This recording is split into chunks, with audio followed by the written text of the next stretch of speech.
The Earth was invaded from the game. The Matrix was rebooted 100%, everything changed. The ecology of the Earth, life, the existence of people themselves. Various monsters have appeared, which could previously be seen in computer games, and have now become a reality. All the characters created from computers broke out into the real world. Now such monsters as a half-horse, half-griffin attacked and tore people apart. The only ones who could help this world were the players. Tyler Jones, a solo game designer, 25 years old, works without a team, creates the entire game process himself. At the same time, he learns programming, develops design, and spends his entire life developing the most incredible characters. There are 2 months left and Tyler plans to end it. This is definitely luck. Everything is working out for the best. Until the moment when the smartphone started playing, and from there came shrill and so familiar screams when he was going to pay the rent. Our hero turns on his brain 100%, which generates another excuse. This time one that will make his sister, that is the owner of the apartment, give him a couple more days. This game will definitely be a hit. Yeah, look for the fools, the owner replies, and reminds that his previous game, Survival in the Apocalypse, which was also supposed to become a mega hit, was bought by only 10 users. And even earlier there was Rose, and even earlier Beaver Run, for which there was only one buyer, and that was herself. Tyler, as usual, made excuses that no one understood those games. But this one will definitely break records. But this did not impress his sister, and she gave him until tomorrow, or she would fly out of the apartment. After looking at his balance on the card, the guy sadly thought that he needed to become more serious. And what is needed for this? Just speed up the development process and everything will be okay. But the acceleration process never started and was interrupted by the monitor screen going dark. Before the guy could swear, the monitor lit up on its own during the development process and began to independently correct, refine the design, and remove errors. Tyler clicked on the buttons, but the program seemed to have a life of its own, which is why everything looked like it was coming to life. Something is clearly going wrong. The system is overloaded. Damn. What's going on? The monitor is smoking.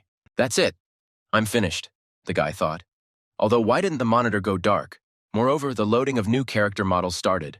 10% loading, 30% loading, and full loading 100%. Our hero closed his eyes from the bright light hitting him from the screen. Suddenly, everything started shaking and swaying. The house seemed to start dancing. Could it really be an earthquake? High-rise building. Need to get out before it slams shut. Tyler jumped up and tried to feel for the handle. Opening the door, he rushed out of the apartment and ran up the stairs. But what he saw on the street was cooler than any fantasy. It was as if he found himself in a computer game. Huge roots of incomprehensible plants entwined the skyscrapers and streets. They grew up everywhere, raking up everything they came across along the way. Cars, road asphalt. People ran in panic in all directions and screamed.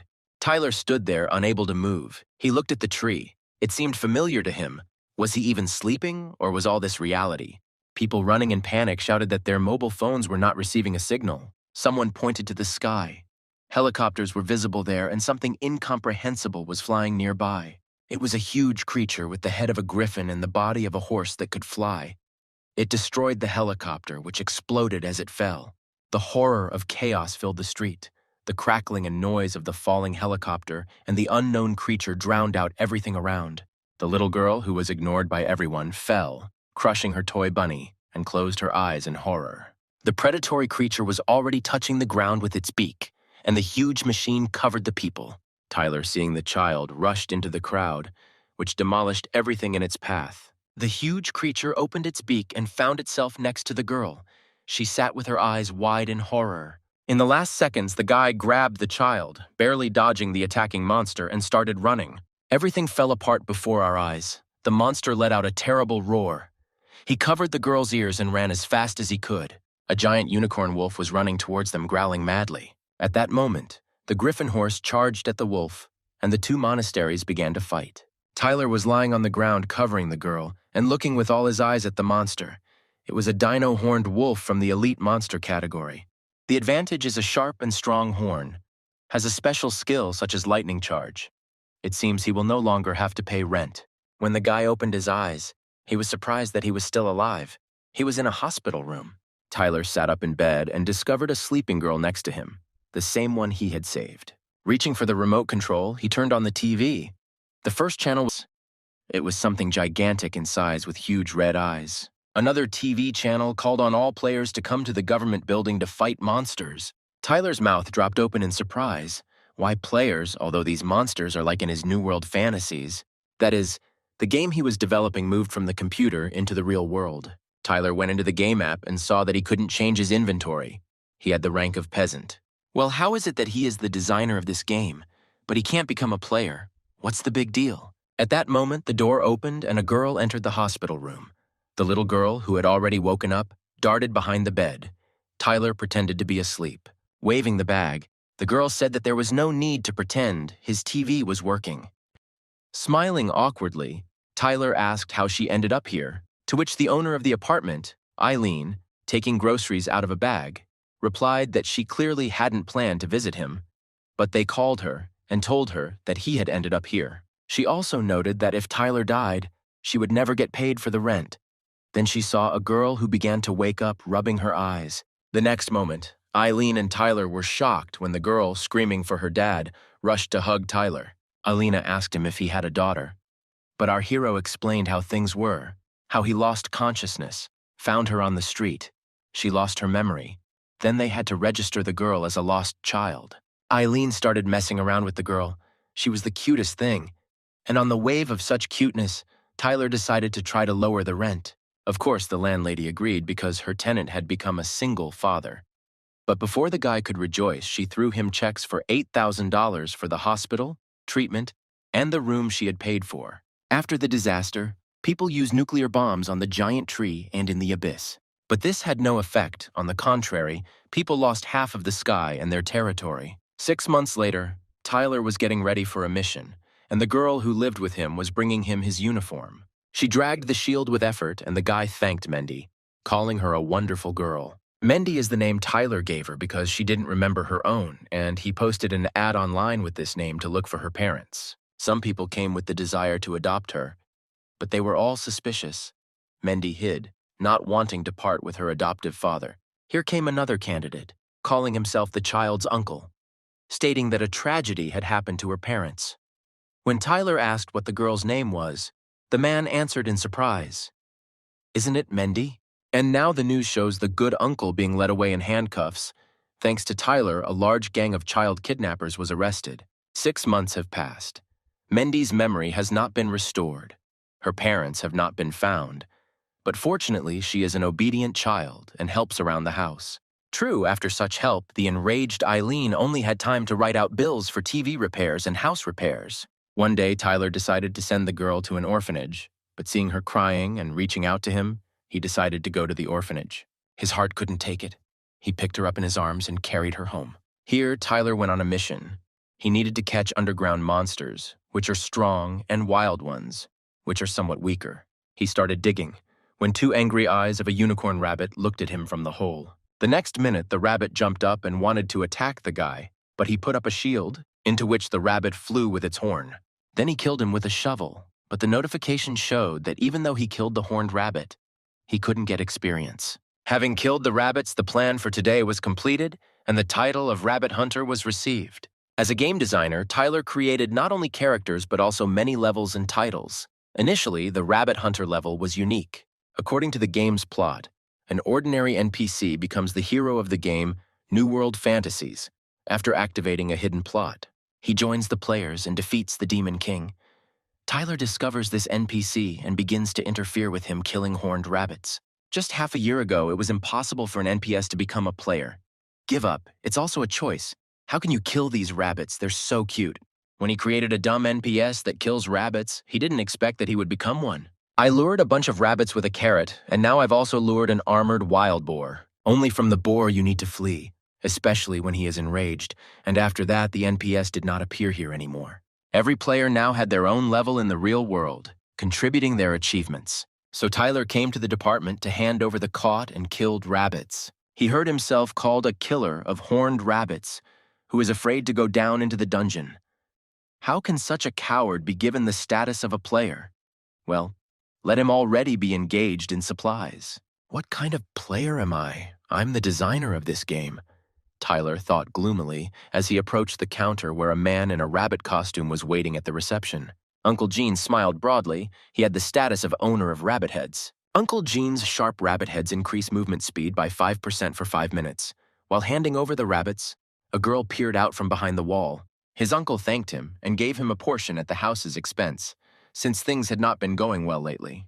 Lucia appeared, a girl with cat ears and a cloak, looking at him in surprise. And finally, the key figure rises to the stage. He recognized her. Lucia is not an ordinary character. She is a divine spirit, one of the few in the game. According to the main plot, after the hero killed 10,000 horned rabbits, a young girl decided that the boy had a strong will and blessed him, and he became a hero. But the girl's appearance became far from divine. Grabbing the guy with incredible force, she growled that he was a vile killer. Rabbits were so cute. Tyler thought that the plot had changed. Screaming that he had killed as many as 10,000 poor Milas, she spun him around in a grab and pinned him to the floor. Now he himself resembled a hunted rabbit. This is the same Lucia. How could she turn into a demon because of killing rabbits? But the public around thought something completely different. They considered Tyler a pervert who was harassing Lucia. That damn system, Tyler thought. It improved everything on its own, and here's the result. Although, what is this? The system sent a notification. For killing 10,000 horned rabbits, the goddess Lucia cursed him. He loses the status of a human and becomes a player. Level 1, Demon. The boy cried with joy and couldn't believe it. Being a demon wasn't so bad at all. He rushed to kiss her feet, but the goddess called him trash and kicked the guy away with all her might. Now, in the status of a player, he can use functions that were previously unavailable to him, such as the same inventory. Now he won't have to carry a bunch of things on himself, while he has the ability to instill demonic fear at the rank of a human. Demons have excellent command of extremely high agility and defense, have mastered the use of weapons in both hands to perfection, and see perfectly in the dark. System notifications started coming in. He unlocked a new race. To enter the game lobby, you need to reach level 10. An anonymous player was attacked by a goddess and received a rare race and opened a hidden plot. All the gamers present received such a notification about Tyler's achievements. Many could not hide their amazement. Tyler kept his eyes on the messages. People were talking about how they also dreamed of being cursed by the goddess. Perrin dreamed of hugging the legs of this beautiful goddess. At this time, in the office of the Notification Supervision Association, the boss with a cigar was studying this significant event. The chairman of the association, Sheldon, level 59, asked his assistant that apparently this was a very significant event for the city.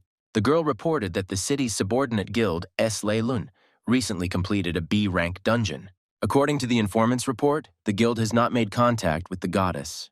Reported by the General Secretary of the Supervision Association, Bianca, level 25. Sheldon asked if there was anything unusual in the game lobby. Bianca reported about one player who hunted horned rabbits, angered the NPC with this, and was mercilessly beaten for educational purposes. Did this little Tyler chuckle, boss? The assistant asked if this meant that Mr. Sheldon was watching him. He replied that he knew the boy's father, and that when she had some free time, she should find him. He would be useful to the supply group.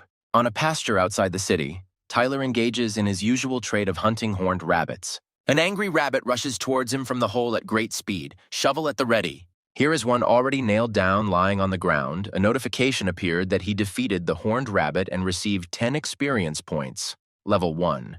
The guy enthusiastically went to mow down the others, happy that now as a player he could pump up experience. The rabbits looked at him angrily from all sides, ready to attack. Previously, he would have immediately run away when faced with a crowd of rabbits. But this time, he decided to accept the challenge. After he became a demon and his stats increased, the horned rabbits seemed very slow to him. They moved as if in slow motion, making them even easier to catch. And now the level has been increased to 2, plus the racial skills demonic intimidation. This also has a very impressive effect on these creatures. This skill stuns the animals and they all lay peacefully in the clearing. As the player's level increased, the amount of experience gained for killing low-level monsters decreased. Looks like hunting horned rabbits no longer gives experience. You'll have to hunt higher-level monsters. As in many games, each time the player levels up, he gets 1 attribute point. And waiting for what to use the characteristic points, until he saw a huge rabbit running towards him.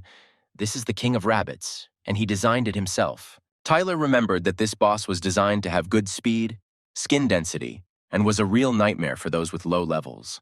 The only way to defeat such a boss is to use a ranged weapon, and a bow is the best choice.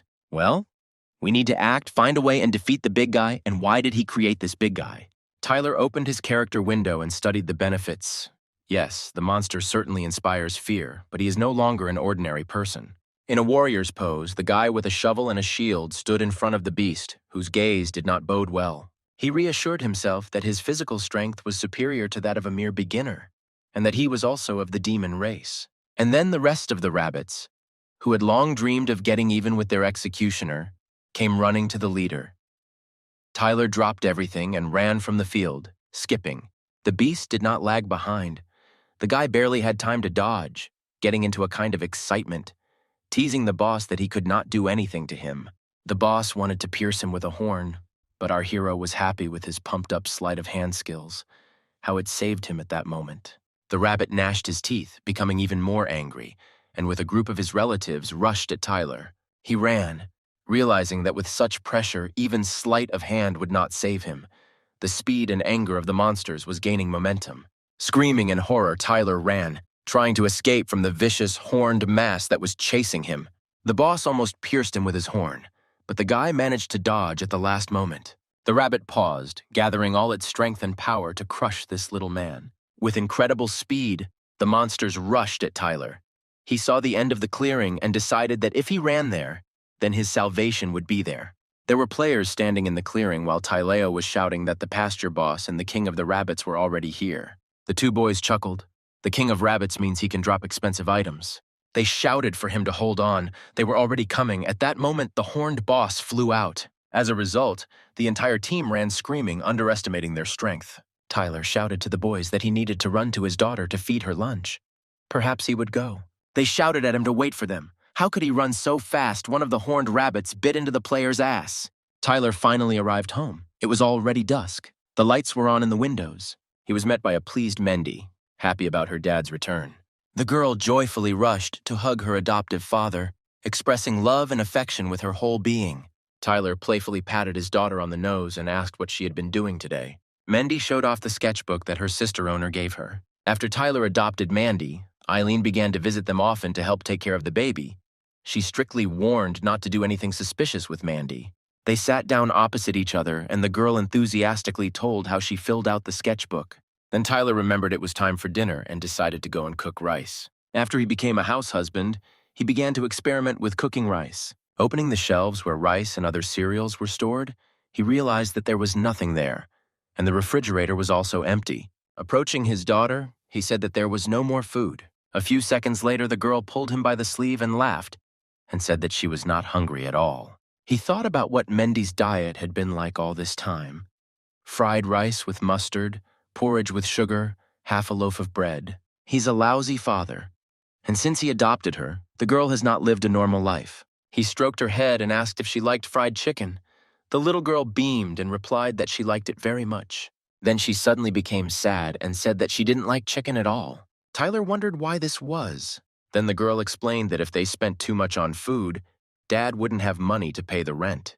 Yes, exactly, 3 months of rent owed, house repairs, medical bills. But confidently opening his account, he declared that today they would eat well, and from today on they would say goodbye to their impoverished lifestyle. He ordered the Silver family dinner, 5-piece crispy chicken, and 4-piece delicious chicken breast and spicy wings. After the disaster, many players became like folk idols and were admired by most people. Someone had a strong body, saving beauties in trouble. Others began to possess healing abilities that defied explanation. But the most important thing is that they are all very rich. If you have player status, you can enter the dungeon.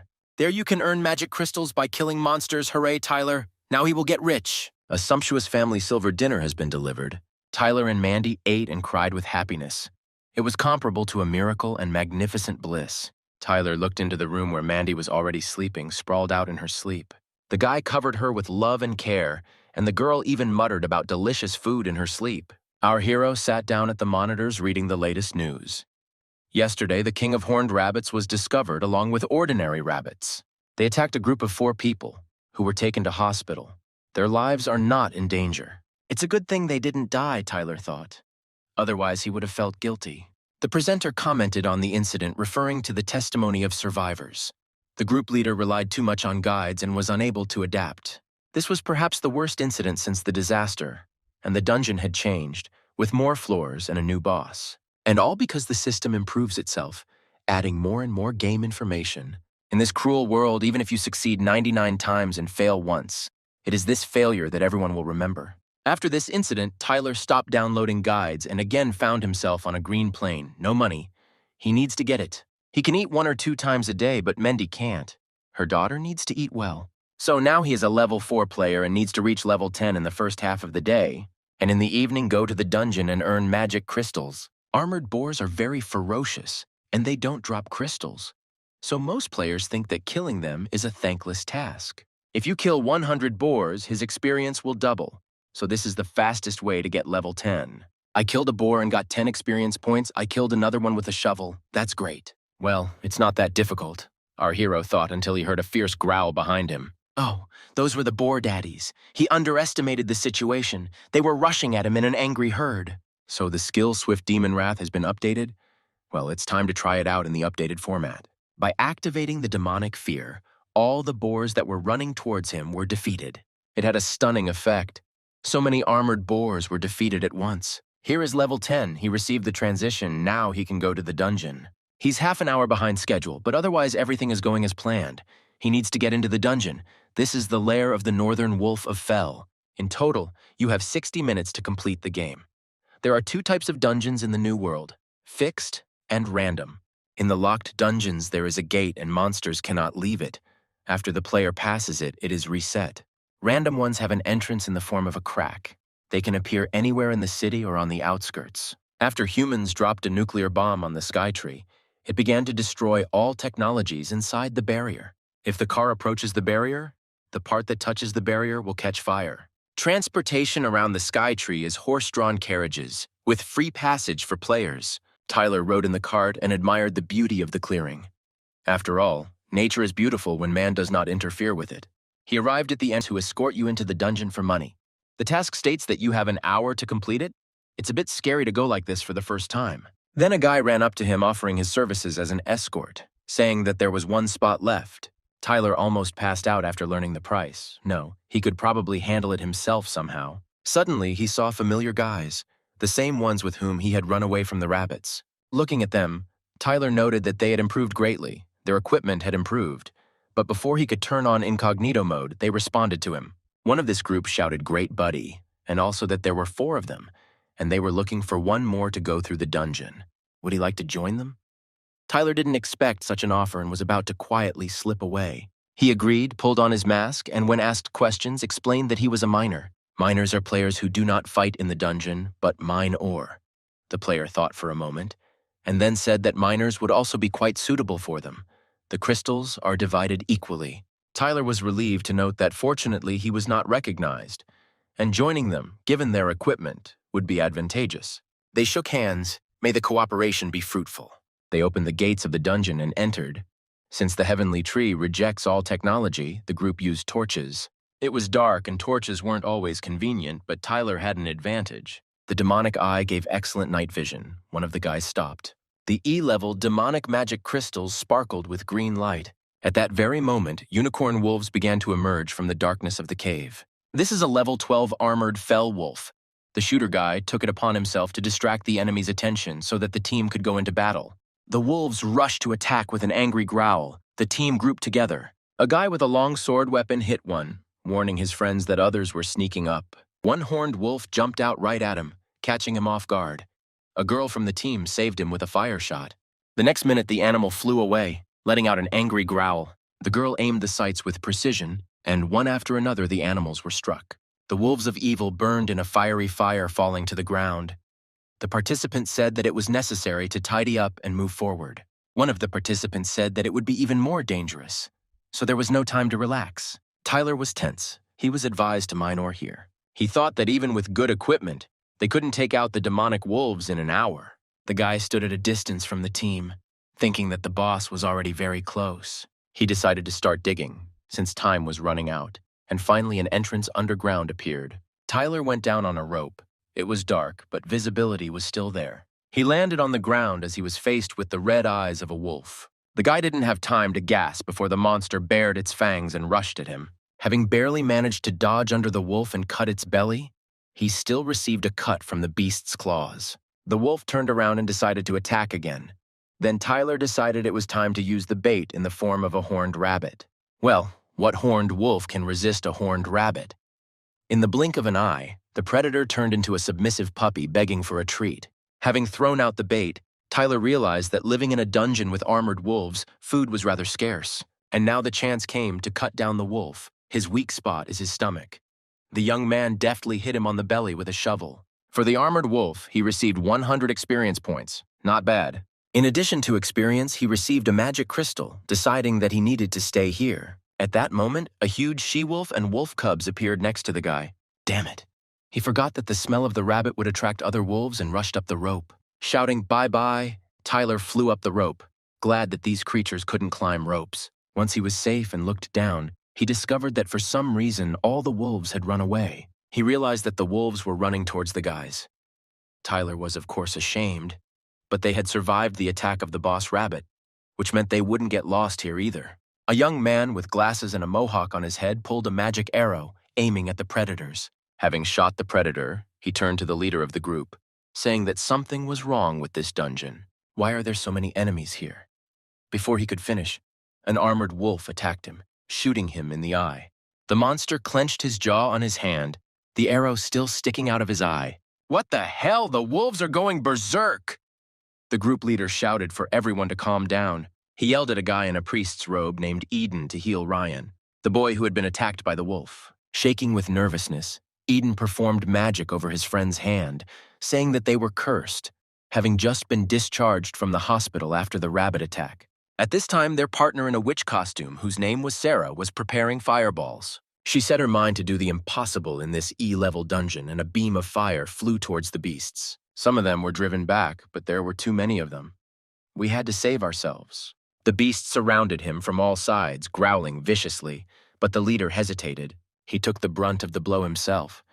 The witch girl stood a little further away. When the predator attacked him, he shouted that everyone was retreating, realizing that they could not be defeated. He shouted to cover Sarah while she prepared to strike with the magic ball. A huge monster loomed over them, and the steel wolves surrounded them. The situation was more than dire. The animals were strong, and there were many of them. Eden held the book with the crucifix forward and wailed, trembling with horror, that they were doomed. Ryan pointed at the huge wolf and asked if this was the leader of the second floor's demonic wolves. Tyler swung his shovel, pleased with how he had dodged the beasts. The boss's room is right below him. We still need to see how those four are doing. They'll probably cope without him, but it would be bad if they died. And he decided to go to them, especially since he had already abandoned them once, one might say, leaving them alone with mortal danger. When the boy approached the end of the tunnel, he saw a sad picture. 4 guys huddled together and wolves surrounded them. Tyler realized that they needed to distract the lord of the demon wolves, and they could deal with the rest. But before he could do anything, a bright light came on, blinding the guy. Some kind of searchlight beams flooded the entire dungeon with light. Nothing could be seen. It turned out that the group leader had activated a level D artifact, the fiery dagger of the salamander's madness. Artifacts like this are rare, drop from bosses, are one-time use and disappear after use. Ryan muttered that they had been storing this artifact for half a year, and Eden added that if people found out that they had used a D-level artifact in an E-level dungeon, they would be laughed at. Tyler was happy when he saw this picture. They did it. They didn't need help. They could sell this artifact for a lot of money. Apparently, they are the first group to use such a strong artifact in a low-level dungeon. Opening the notification, he realized that he had half an hour left and it was time to speed up. Jumping down, he found himself in the dungeon in the boss's room. Next to the boss sitting in a chair lay a 2-headed wolf dog. The boss himself was called the half-beast man Luca, and his weapon was a huge axe. To enhance the research experience, Tyler introduced many hidden secrets into the new fantasy world. In the Wolf Demon Dungeon, to open one of these secrets, you need to reach the boss room without killing monsters. Tyler had just dug a passage into the boss's room without waking anyone. Opening the panel, he began to look for a roast pig. A roast pig appeared, which was supposed to literally put the bosses to sleep. Having also selected sleeping pills and sleeping mushrooms from the panel, he carefully watered the pig. The sleeping pig is ready. It's time to act. Tyler took the dish and went to the monster. He approached with slow steps so as not to wake the dog, carefully placing the piglet down. As soon as I put it down, he immediately started running, and upon smelling the smell, the monster immediately opened his eyes. The two-headed wolf jumped up, rotating its white pupils, but immediately stopped, having caught the scent. Two heads looked at the delicious piglet. The deed was done. Growling and salivating, the monster rushed to devour the pig and was never seen or heard again. The two heads began to fight each other with furious screams. Tyler should have waited until it was over. He thought that if he had known they were going to fight like that, he would have brought more food. While the two heads were fighting, our hero was trying to make sure that this stupid wolf didn't wake up his master.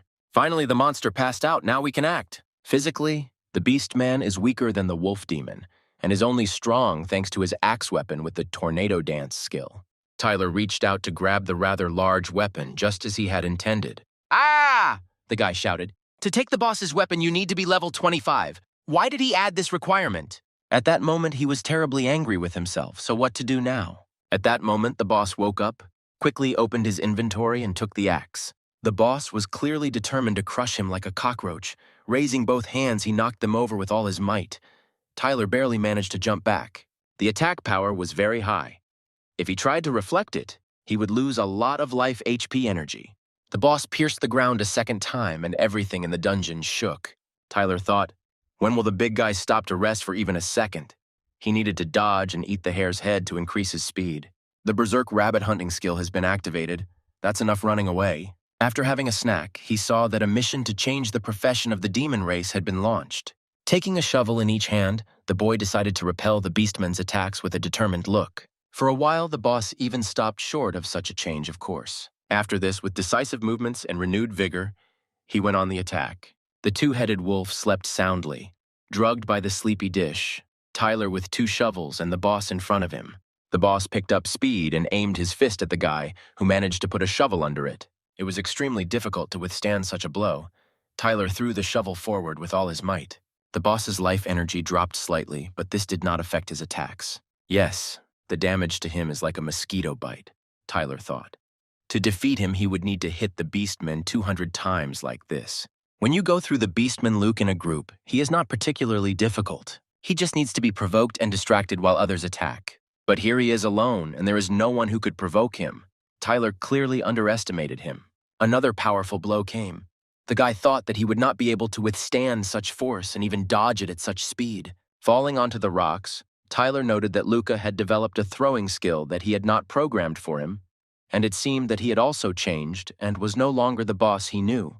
At this time, the beastman approached his sweetly sleeping dog and grabbed him by the huge chain to which he was tied. "What's going on? Why doesn't he continue to attack?" the surprised guy noted. The boss lashed out at his pet's sleeping heads with all his might, and Tyler noted that he was too cunning for a boss. While he was busy with the wolf, the guy opened the panel and decided to fight him one-on-one. We can't let him wake up the two-headed monster, but how to defeat him? Even if he puts all the remaining points into his strength, it won't help him. He needs to think about how to survive here. What if we take a risk and invest everything into dexterity? So we will be and press activation. Tyler currently had the highest mobility among level 10 players. He ran like lightning at the boss, who didn't have time to come to his senses before Tyler hit him with a shovel, causing him to lose energy. The beastman tried to grab the guy, but he deftly managed to dodge. Tyler jumped up and pretended to want to attack, performing feints. These maneuvers were necessary so that he could grab the torches. He also has a demon eye function, which means he can see better than the boss in the dark. The boss stood still. He was shocked. It was time to act. The monster's hand and the shovel collided. It turns out the thug can feel it.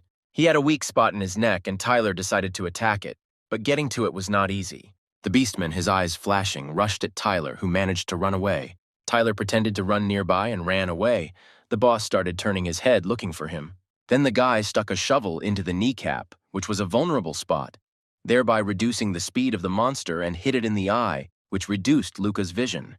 He growled and tried to get up. Our hero thought about how effective stealth attacks were in the dark. Continuing to attack, Tyler ran forward to prevent the boss from restoring energy. He kept his items ready, trying to find the right place to strike again. The boss growled as he tried to lift a huge chain from the ground, his poor eyesight and slowness hindering him. He was able to lift the chain, and with one swing he cut through something like lightning. The beastman, rattling his chain, began a massive attack trying to catch up with Tyler. The chain hit the guy and he fell on his back. Blood spurted out. It was painful. It hurt so much, Tyler winced in pain. If he didn't recover now, he would lose a lot of his life force. He took out a bottle of life energy from his inventory when he saw the beast man rushing towards him. A notification came that Luca had gained the ability to adapt to the dark, and he also didn't give Tyler a chance to recover. If only he had a healer, he would have fought him calmly, but his strength began to recover, and it was time to continue the fight. He managed to hit the beast man in the face in a jump. Blood spurted. The monster screamed and tried to grab the guy with his hand. Another blow and the enemy staggered and flew onto his back, the charge of energy falling. What a horrified notification comes that the beastman Luke has activated the Berserker skill. He looked at Tyler with one red eye flashing, steam billowing from his nostrils with rage. Flashing with power, he drove the guy and a message was received that player Tyler was captured. Another second and a giant fist sweeps away our hero. The dodge function is impossible. The tool cannot be used. The shovel was destroyed. Tyler flies into a brick wall at high speed. A red signal from the system that critical damage has been inflicted. The pain is paralyzing and doesn't allow him to move. It's dripping from his mouth. If the boss hits him again, he definitely won't survive. The boss tries to crush the guy with his hands clasped together, but he rolls away at the last moment. Opening his inventory, he says that it's not just you who can go berserk. I'll do it too now. Activating the mission to change the demon race's profession is his trump card. Tyler began to transform, his body feeling like it was being torn apart from the inside. In 29 seconds, he turned into a demon, gaining new power. After the transformation, all his characteristics increased by 20. He was filled with strength and energy. In such a state, he would defeat even a level 30 player. Luca was now in a berserk state, but you could still feel his fear. Before his eyes, the skinny boy became big, strong, and angry, ready to take on any challenge. Half moaning, the beastman picked up a huge boulder while Tyler rose up, cutting through everything around him. Smiling, he easily stopped the flying monolith and held it in his hand like a rubber ball. Then he turned to the monster and said that he was going to beat the crap out of him. Flying up to him, he imagined his crushing blow knocking down the boss. Another throw, and the beastman quickly loses his vitality. Then another blow. Tyler was really strong in this state, but the duration of this transformation was only 30 seconds. If during this time he cannot defeat the boss, then everything will soon return to normal. On the first floor of the Wolf Demon Dungeon, there were 4 players lying, tired and exhausted. Ryan exhaled, saying that they finally won, but he was devastated. Sarah looked at her wand and said that it would break soon. Suddenly, they jumped up hearing sounds. It seemed like 2 monsters were fighting underneath them. They received a message that the Beastman boss Luca was killed. They cleared the dungeon. How they could clear the dungeons and when they managed to destroy the boss. Tyler was exhausted and recovering. The system was giving congratulations on the victory, and crystals appeared. He activated the inventory. It was interesting what he got. It was some strange item, a necklace. The guy smiled happily, like many magic crystals, and some perfect blue crystal. Crystals are divided into normal, pure, and ideal. This crystal is very expensive, valued as 100 simple ones. Tyler looked at the rare bonus, the stone glowing sky blue. He was already imagining how many different dishes they would order with Mendy. The girl will be so happy and will say how she loves her dad more than anyone else. Tyler thought he needed to find someone to make a powerful weapon, even though he was used to shovels. And this object, he looked at the necklace. It is impossible to recognize. It seems to have been added by the game. Tyler, sitting next to the boss's corpse, heard footsteps and the sound of doors opening. The 2-headed wolf lay on its back, still asleep, bound by a golden chain. Tyler hurried to leave. As soon as the door to the boss's dungeon opened, the wolf would rush through. The wolf had already begun to rise. Now, no sleeping pill would help, and what idiot designed this? Well, of course it was him. He hurried up, he killed the boss, and let the guys deal with the wolf. The boys opened the stone door, very carefully walking inside. Everyone was surprised by what they saw. Ryan was puzzled, noticing how the boss could have died if the door was not open. Looking at the carcass of the dead beastman, they could not stop being amazed by the mysterious dungeon. A 2-headed wolf was looking at them with an angry growl. Ryan assumed that maybe he had betrayed and killed the boss. They killed the beastman's grinning pet, noticing that this was not only a strange dungeon, but also an insane one. Ryan, lying on the floor, recovering his strength, complained that this land was only causing losses. They even lost an artifact. Only junk items, low-rank crystals, not even good weapons dropped. Their leader received a notification about clearing the dungeon. Do they want the system to announce and name them? He exchanged glances with Sarah, and they could tell from each other's eyes that they didn't want this. They were asked to establish a name for their group. The leader suggested calling their squad Salamander. At this time, everyone already knew that a record-breaking fast clearing of the dungeon from wolves had taken place, and all members of the group had received the title of Wolf Hunters. Everyone was discussing this news. No one had dealt with it so quickly. They were clearly using artifacts. The guys saw the message. They are now celebrities, which means they can join a good guild. They found Tyler, saying that this title gives an attribute buff. This miner got a lot from the dungeon. They looked at Tyler standing and the white crystals lying in front of him. Ryan yelled that he had been digging for so long and had only gotten this. Tyler scratched his head and made excuses that his shovels were dull. The team was disappointed, especially Ryan, who was outraged by such a blockhead in the team. It wouldn't even pay for the potion they spent. He said that since Tyler got the title for free, they would take everything he had dug up and went to the exit. Only Sarah felt sorry for him. When the others went ahead, she handed the guy his share. Tyler thanked her and decided that since he had the opportunity, he could approach her and ask for her name and phone number. The girl tried to pull her hat down lower. She blushed and blurted out that her name was Sarah. She gave him her phone number. Tyler added it to his phone contacts. Sarah hurried him towards the exit as the dungeon would soon close. A crowd of people were waiting for the heroes to come out. And when they come out, they must be collecting bonuses. The entrance began to open and a roar ran through it, indicating that they were coming out. Everyone rushed to them. Some offered to join their guild, others asked to tell the secrets of clearing the dungeon, and others tried to find out what artifacts had fallen out, offering to buy them profitably. Tyler pulled his hood up and quickly blended into the crowd. He didn't like large crowds. He hurried to leave as quickly as possible. He didn't like being surrounded by a crowd. He walked, but it seemed as if several eyes were drilling into his back. There was a feeling of being followed. He stopped and looked around. There was no one, only bushes and trees. He completed the mission and can now change his profession. He couldn't decide whether to choose the demon warrior who has high strength, defense, and intelligence, and a body like armor. The demon hunter has good dexterity, strength, and attack indicators. They are extremely mobile. The demon sorcerer has a strong soul and specializes in healing spells, and can summon ghosts and skeletons. He is a Libra according to his horoscope, so it is difficult to choose. Each of the demons has unique qualities for battle. He needs the goddess to get his hero certificate, but he needs to hold off on summoning her for now. She's already angry at him because of the rabbits. He decided to put everything into agility and chose the demon hunter. The notification showed that the profession had changed and the player's property had been modified. The skill hunter's mark has been acquired. The demon hunter can mark the target, while the mark is active. The demon hunter knows the location of the target. Thus, the damage to the target will be doubled. This skill will be useful to him both in duels and in solo dungeon clearing. At this time, Bianca reported to the Oversight Association that the Artists Guild had a major battle with the Dark Elves. 40 players had died. The guild was counting the missing, and one of the leaders had also died. The Artists Guild is made up of professionals. This guild is under the jurisdiction of the military. They rarely fight in dungeons, preferring the front lines. What happened is alarming. Sheldon sighed and asked how many people already knew about this. Bianca reported that in order to avoid panic and chaos, information about this incident was hidden. Sheldon also learned that the higher-ups had made a request to provide other players to the front lines for support. On the outskirts of the pasture, a familiar crew was moving, engaged in transporting players. Seeing the request to stop, the cab driver stopped. Tyler climbed into the cart and finally his phone started to pick up a signal. Several angry messages came from Eileen, who was outraged by his ignoring.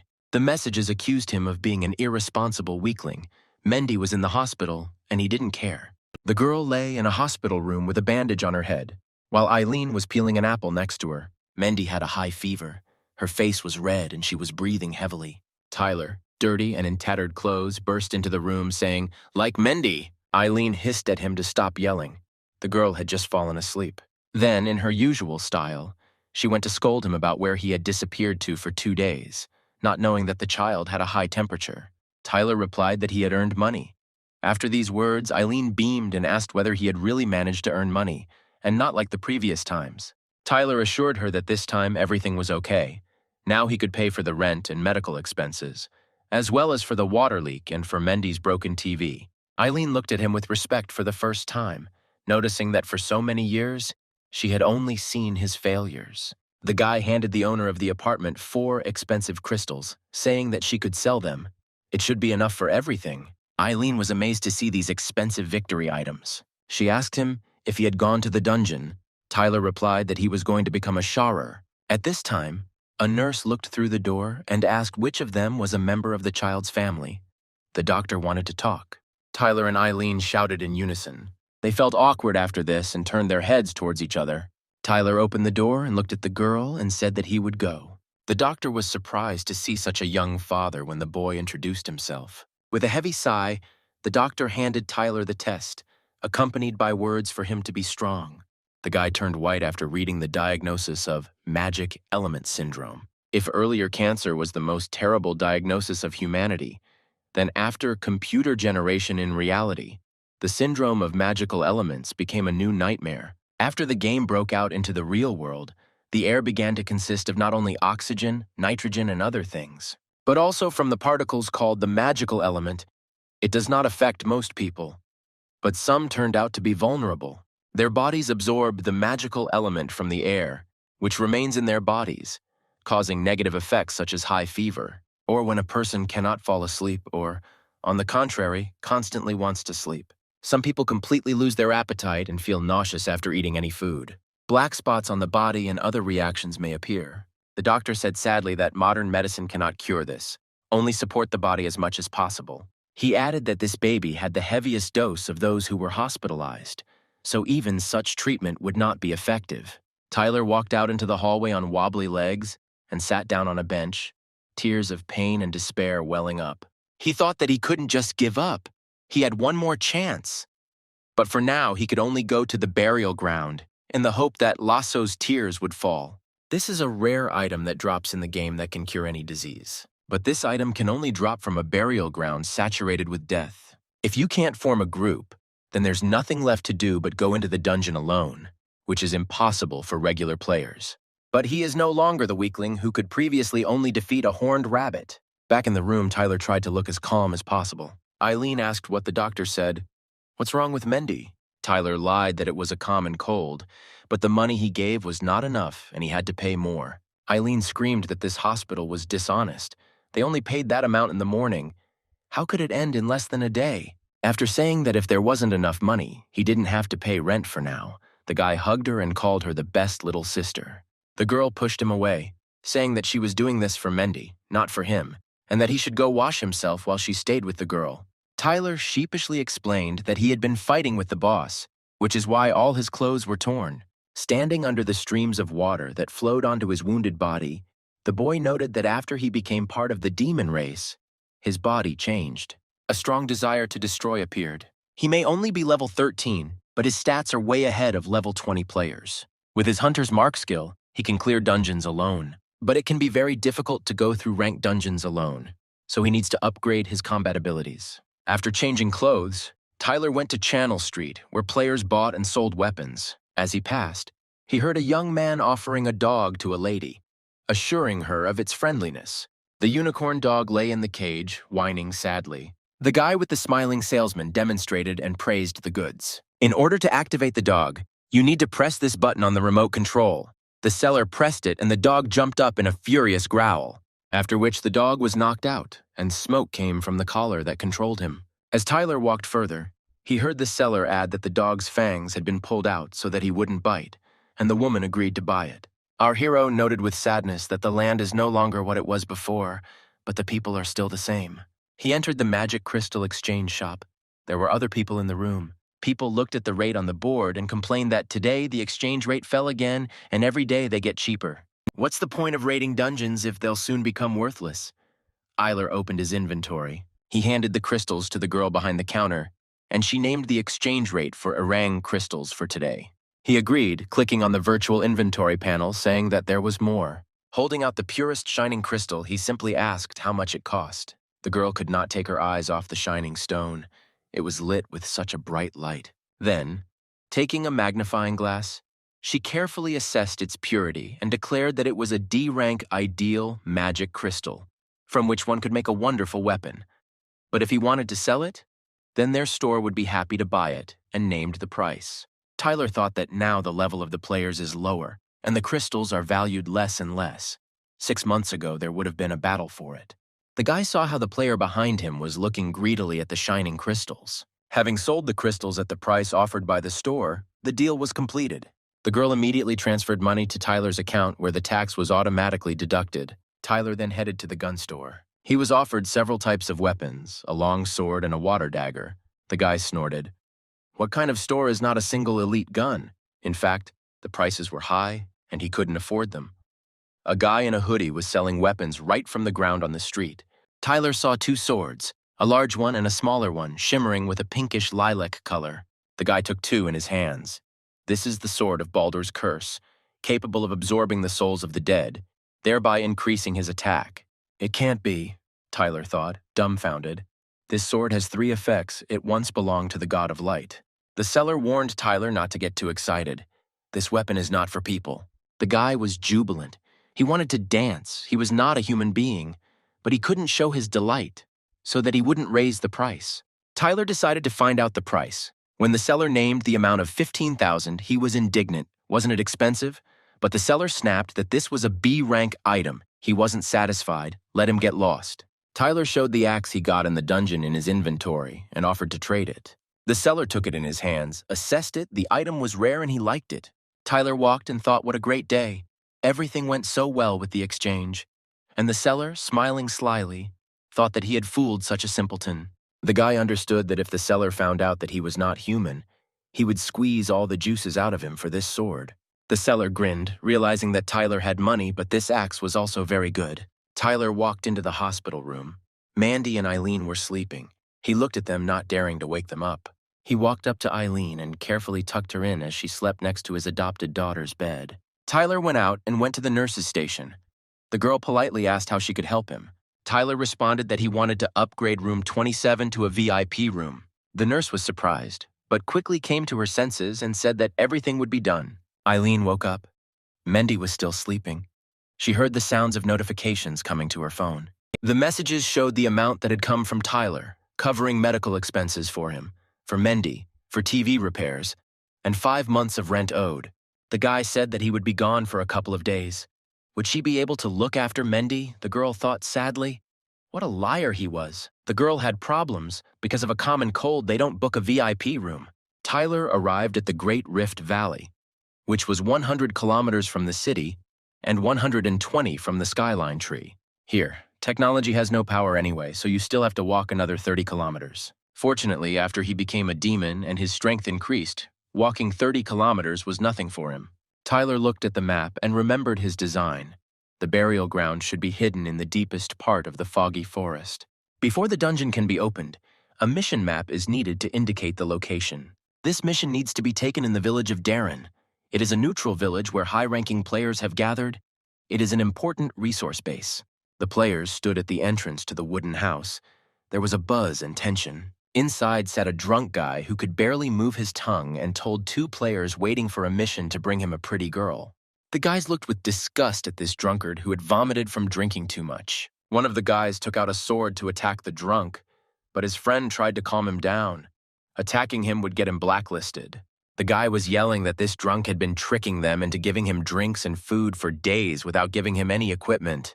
When Tyler walked in, the guys started warning the guy that this alcoholic was ripping people off for food and drink. The drunkard voiced his demands regarding the cute girl to Tyler as well. The deceived player tried to reason with Tyler not to trust him if he didn't want to become just as unhappy and deceived. Our hero resolutely held out a magazine with a photo on the cover in front of the drunkard's eyes. Tyler winked, showing off the girl's luscious curves on the cover. He beamed with happiness as he leafed through the magazine, unable to hide his admiration. The deceived player opened his mouth in surprise, but what could have been done was simply give him a magazine with girls. Tyler showed 3 more magazines with cute girls, mysteriously saying that he has many more like them. The drunkard sobered up from the pictures of the girls, greedily grabbed the magazines and ordered them to bring him some wine for a good job. Tyler held out his hand with a bottle of liquor, saying that was no problem either. The deceived player widened his eyes even more, shouting that it was an expensive bottle and that he had brought it on this mission. The person in charge of the mission took a sip from the bottle, saying that the taste was quite good. Having had his fill of the new portion, he smiled contentedly and said that the wine was really not bad. Then he noted that since the guy was so sincere, let him write a frontal letter to his neighbor Julia, and then he would decide whether to issue the mission or not. At this point, Tyler clenched his fist. He really wanted to punch, but he told himself that he needed to control his anger. Taking a piece of paper and a pen, I quickly wrote a love letter to a certain Julia. The deceived player could not come to his senses looking at Tyler. He was delighted with his talent. The next task was to deliver a letter to this same Julia. Tyler ran away with a swollen cheek from the fist of Julia's husband, who was yelling with a knife that if anyone else helps that alcoholic, he will cut off their legs. Julia's husband was obviously not surprised by another mailman, Tyler thought. What kind of idiot came up with this mission? This stupid mission was created by the same game designer who was running away from an angry man with a knife, who was taken out with love messages to his wife. The mission giver was sitting in the lotus position when Tyler returned and said with a serious expression that he had noticed Tyler's sincerity. So he has a task for the guy. Everyone present in the line gasped. Did anyone really get the task? We need to return to the burial ground the remains of the son of this drunkard, who in his youth went in search of adventure and never returned. Tyler received a map of how to get there and a bell to use if danger appears. Our hero had barely left when people began vying with each other to offer him their services. A level 47 archer ran up offering to complete the quest together. Tyler thanked everyone, but explained that he had to go through this mission alone. As he left the location at the top of the wooden house, black figures were watching him. One of the group, dressed in robes, hiding their faces, said that as soon as the boy left the village, the assignment and equipment would be with them. They followed Tyler like a shadow. He was their target. Tyler was running. He had to hurry. The secret pursuers were already on the ground. The girl pointed her finger at him and told the man standing next to her that this guy had received a mission of historical rank. She was very curious, and she persuaded the man to follow Tyler to find out what mission he had received. The girl ran up to one of those standing. The man who was with the girl came up and said not to take her words seriously. She was still a child. At this time, the girl began to say why these guys were so angry. The uncle slapped her on the head, telling her not to interfere when adults were talking. The girl whined that if he continued to hit her on the head like that, she would not grow up. The group in robes began to walk away, so as not to lose track of Tyler. When they left, the man told his young friend to avoid these people next time. The girl asked why he was so polite to these people despite the fact that he had such a high level. He sighed and said that it was impossible to protect oneself from a poisonous snake, since she was still a newbie in this area. So smug and self-confident that he was going on such a mission alone, and not with the guild. Tyler walked to the entrance of the misty forest. He felt shadows behind him and thought about those very poisonous snakes. He walked with his eyes sideways, figuring that they would want to attack as soon as he entered the forest. Tyler looked at the thick fog, realizing that it was difficult to see anything in such visibility. One of the pursuers drew an arrow from his bow, intending to shoot the boy. Tyler broke out in a cold sweat as the arrow flew past his ear. Looking around, he saw people in robes surrounding him. He hid behind a thick tree, counting 4 people following him. One of the gang with a cane in the shape of a snake teased the archer that it wouldn't hurt for him to practice shooting. He activated his cane. The snake's eyes lit up. The participant told everyone that he was going to crush this boy into dust. Tongues of flame appeared and grew larger and larger. Tyler looked around tensely, wondering what he should do now. When the flames began to reach the place where he was standing, he decided that he had to act.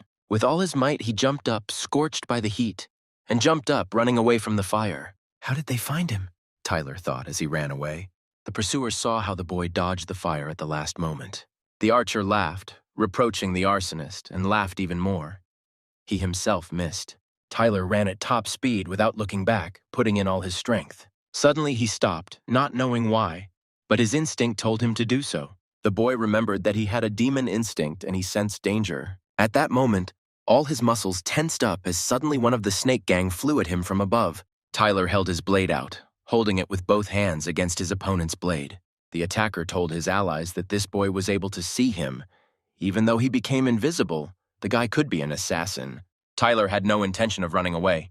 He held back his attacker with all his might. The remaining 3 awaited the result, ordering them to attack the guy until he was destroyed. The archer began to draw his bow, intending to shoot Tyler. He released a shower of arrows that were supposed to cover the guy in a pillar of fire. Tyler heard a noise, looked up and saw a fireball. At first, he didn't understand what it was. Then he saw a fountain of fiery arrows coming from the sky. Our hero tried to dodge, realizing that the Rangers were blocking his movement in this way. Tyler ducked and sped through the barrage of arrows, his life force draining. While running away, the guy opened his inventory, thinking that these four had apparently been together for a long time, since they acted in a coordinated manner. He found what he needed, and a victorious smile lit up his face. He saw a huge tree, stopped looking at it, and here in his new world programming there was a glitch. He heard a voice that stopped him. "You're running well." Tyler looked at the speaker with a smile and replied that if a bunch of idiots hadn't been chasing him, he wouldn't have run away at all. The shooter didn't like such impudence. He pulled the arrow and pinched Tyler that he was a corpse. While playing, the boy easily dodged a flying arrow. He activated the agility skill. The arrows flew one after another, but the guy wriggled without making much effort. At this time, the field boss, the bloodthirsty demon tree, was activated. The boy jumped from branch to branch, which tried to push him into the tree's mouth. The pursuers, observing the situation, were surprised why the boss was present.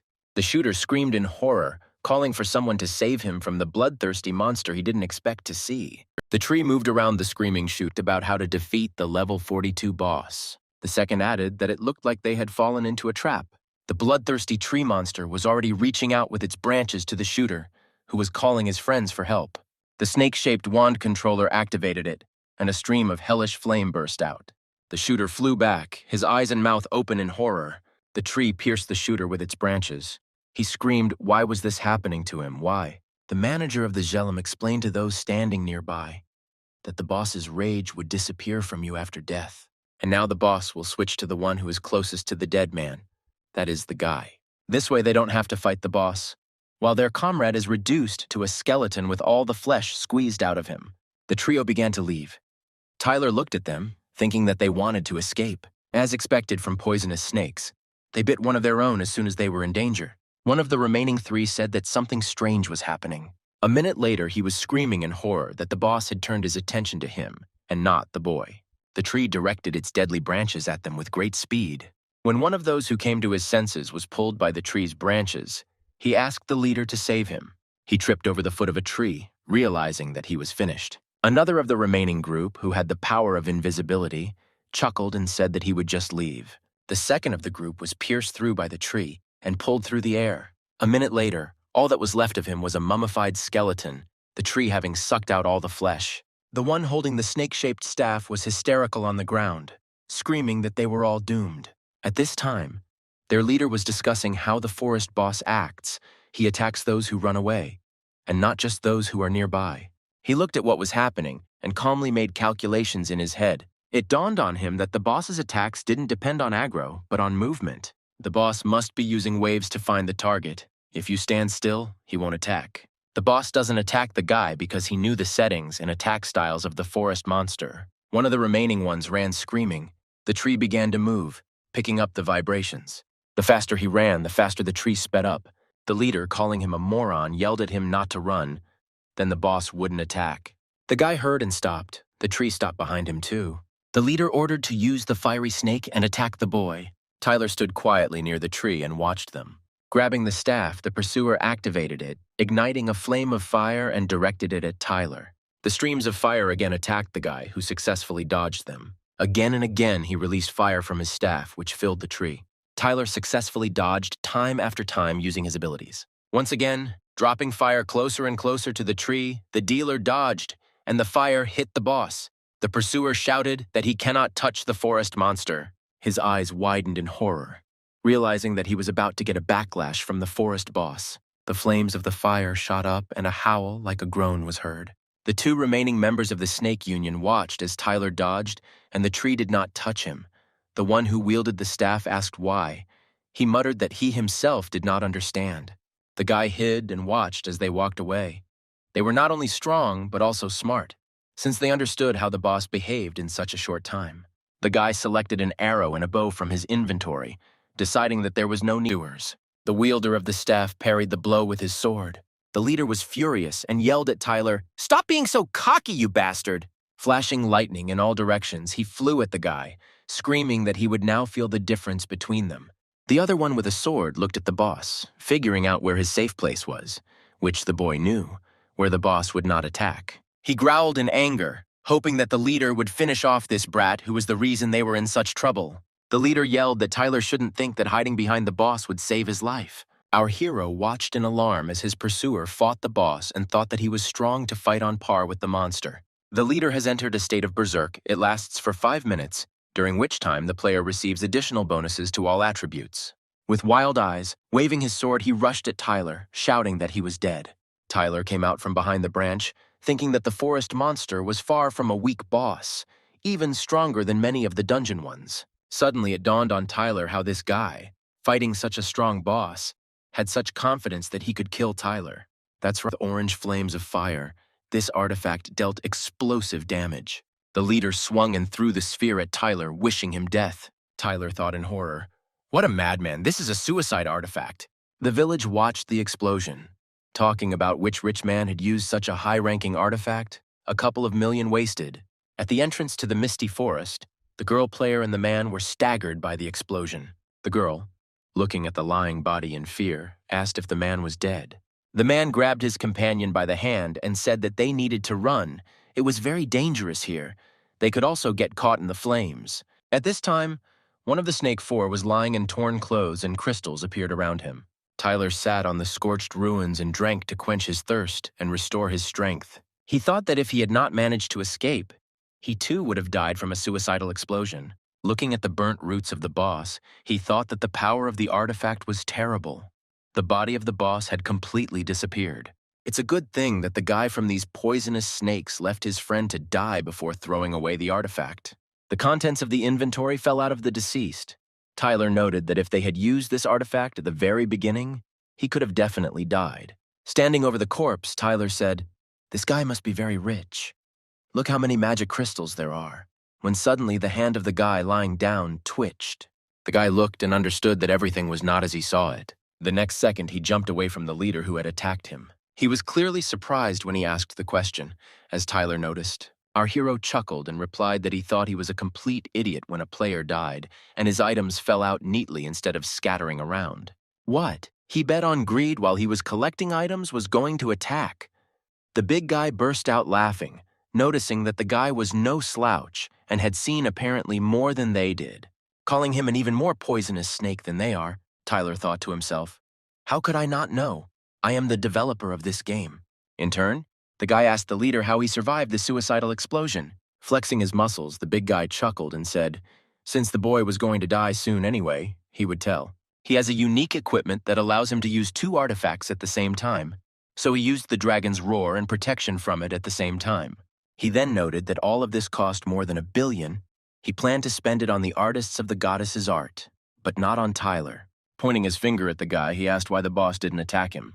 Then the guy crossed 2 swords in front of his chest and responded, not attacking because they were of the same race of demons. The big guy laughed heartily, saying, "Enough lying, what a joke." Then his eyes lit up red, his face took on the expression of a predator, and he said, "It doesn't matter, you're a corpse, I'll recognize you from a corpse." Tyler in turn grinned, preparing for another fight. The guy activated the hunting mark, aiming the sight at the enemy. He must have also lost a lot of strength in the fight, because he survived a serious attack. While Tyler was scanning the big guy, he was in a frantic rage, which is why he felt like a predator was targeting him. The next moment, he felt an incredible strength. Could this boy really be stronger than him, but he wasn't even level 20? The guy turned into a demon appeared before him and said cheerfully that it was time to end this. A couple of blows and the dying hunter wheezed out what he was, then croaked that he was like those artists, he was like those, no longer human. He saw Tyler in the face of a demon and was horrified by this power. He did not remember the last time he experienced such horror. A high-level enemy was killed. 19,000 exp was obtained. While changing clothes, Tyler only now thought about why he had not heard of Exe for killing players before. Now apparently his mark can be raised even further. He wondered, so the Dark Elves increased their marks by killing players. Tyler looked through the inventory, taking stock of the items he had purchased for killing the 4. He had a long metal vibrator sword, and when he picked it up, he thought that most likely only people of the Berserk class could use it. Then Tyler was shocked. He saw a magic ring, the same A-rank equipment that only drops in dungeons of level B and above. At this moment, the sound of boots was heard, and someone said that the explosion zone was right in front of them. It was the Green Goat Guild's attack squad. They were inspecting the forest after the battle. One of the squad pointed to the bodies and reported to the leader that 4 corpses had been found. The leader gasped when he saw a familiar face. Why was he here? The guy asked him how he knew him. The leader thoughtfully replied that he was the younger brother of Leader Chen. Others began to talk among themselves, saying that they had heard that it was Chen who did not like the dungeons and that he had become a poisonous snake. Given his pedigree, the association members could do nothing about his crimes. The leader sat down next to the corpse and said that the leader gave his younger brother many rare pieces of equipment. There was no way he couldn't defeat the forest monster. The assistant reported to the leader that he checked the deceased. Someone stole all his equipment. The guild leader concluded that these 3, with the same signs of death, were definitely killed by the boss. But the brother of the ball leader was wounded by a cutting weapon. He ordered the guild members to be informed so that every person in the area could be searched. The killer could not have gone far. Meanwhile, Tyler looked at the map. He was at his destination. He was at the very gates of the burial ground. The panel showed that the burial ground had a difficulty level of C, and Tyler was the only one willing to go through this dungeon. This is one of the most difficult passages, but there is no other way. He was ready. The first floor, called the Floor of Corpses, greeted our hero with darkness, mustiness, and a pile of bones. Tyler, walking down the first floor hallway, was warned that he would pay a high price for trespassing, and then skeletons were waiting for him, ready to tear him to pieces. One was a level 27 skeleton, a level 26 spearman skeleton, and the third skeleton archer from level 28. They glared at Tyler with their sunken eye sockets and were happy to get points for killing such a brave man. The guy was overcome with panic fear, which turned into anger. This wasn't the game he had designed. There shouldn't be such high-level skeletons here. Once again, this damn system changed his code, which did not bode well. In a split second, a combat skeleton with a sword rushed at Tyler, and a loud roar and grinding sound appeared. He barely held back the dead man's onslaught, cursing where he got so much strength from. The second one flew up from behind, and the tip of the spear almost pierced the guy's back. Another pike that could cut him like butter was in front of his face. At the last second before he was almost pierced, the guy managed to make a jump. The skeleton archer took the opportunity to draw his arrow and launch it at Tyler. He jumped back. The tension was growing. This place was too small to maneuver. Then another spear point approached his face, and the guy activated the attack. He folded his swords and jumped up. There was a crash, a flash from which our hero shook. Landing on the ground, he thought that the dungeon was even harder than he imagined. If the first floor of the burial ground is so complex, then what can we say about the rest? But everything he does for Mendy. He has to go through this dungeon. Having activated the hunter's mark, he directed it at one of the skeletons. This would, of course, be more difficult than he expected. He took aim at the skeleton archer, quickly realizing that he needed to take him out first. The skeletons didn't immediately understand what had happened when they saw a bright flash flying towards them. It was Tyler who had turned on super acceleration. Having flown past the two, he landed on the archer with lightning speed. We managed to attack the weak spot. Great. He's been knocked out. It won't take much to bring him down. The guy got 300 experience points and also absorbed the soul of a skeleton archer. These swords have a special zest. Only now he realized it.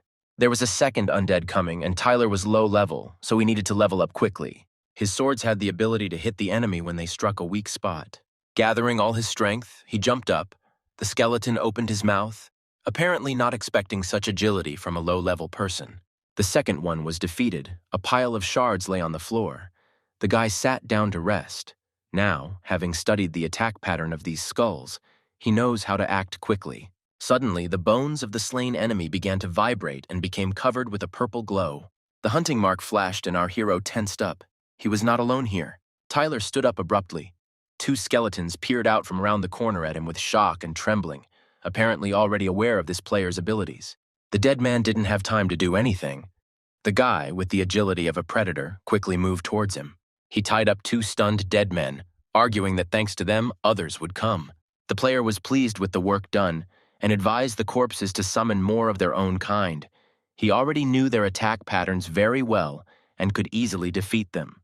Then he cackled triumphantly, asking if they had heard him. He easily turned new skeletons into broken shards.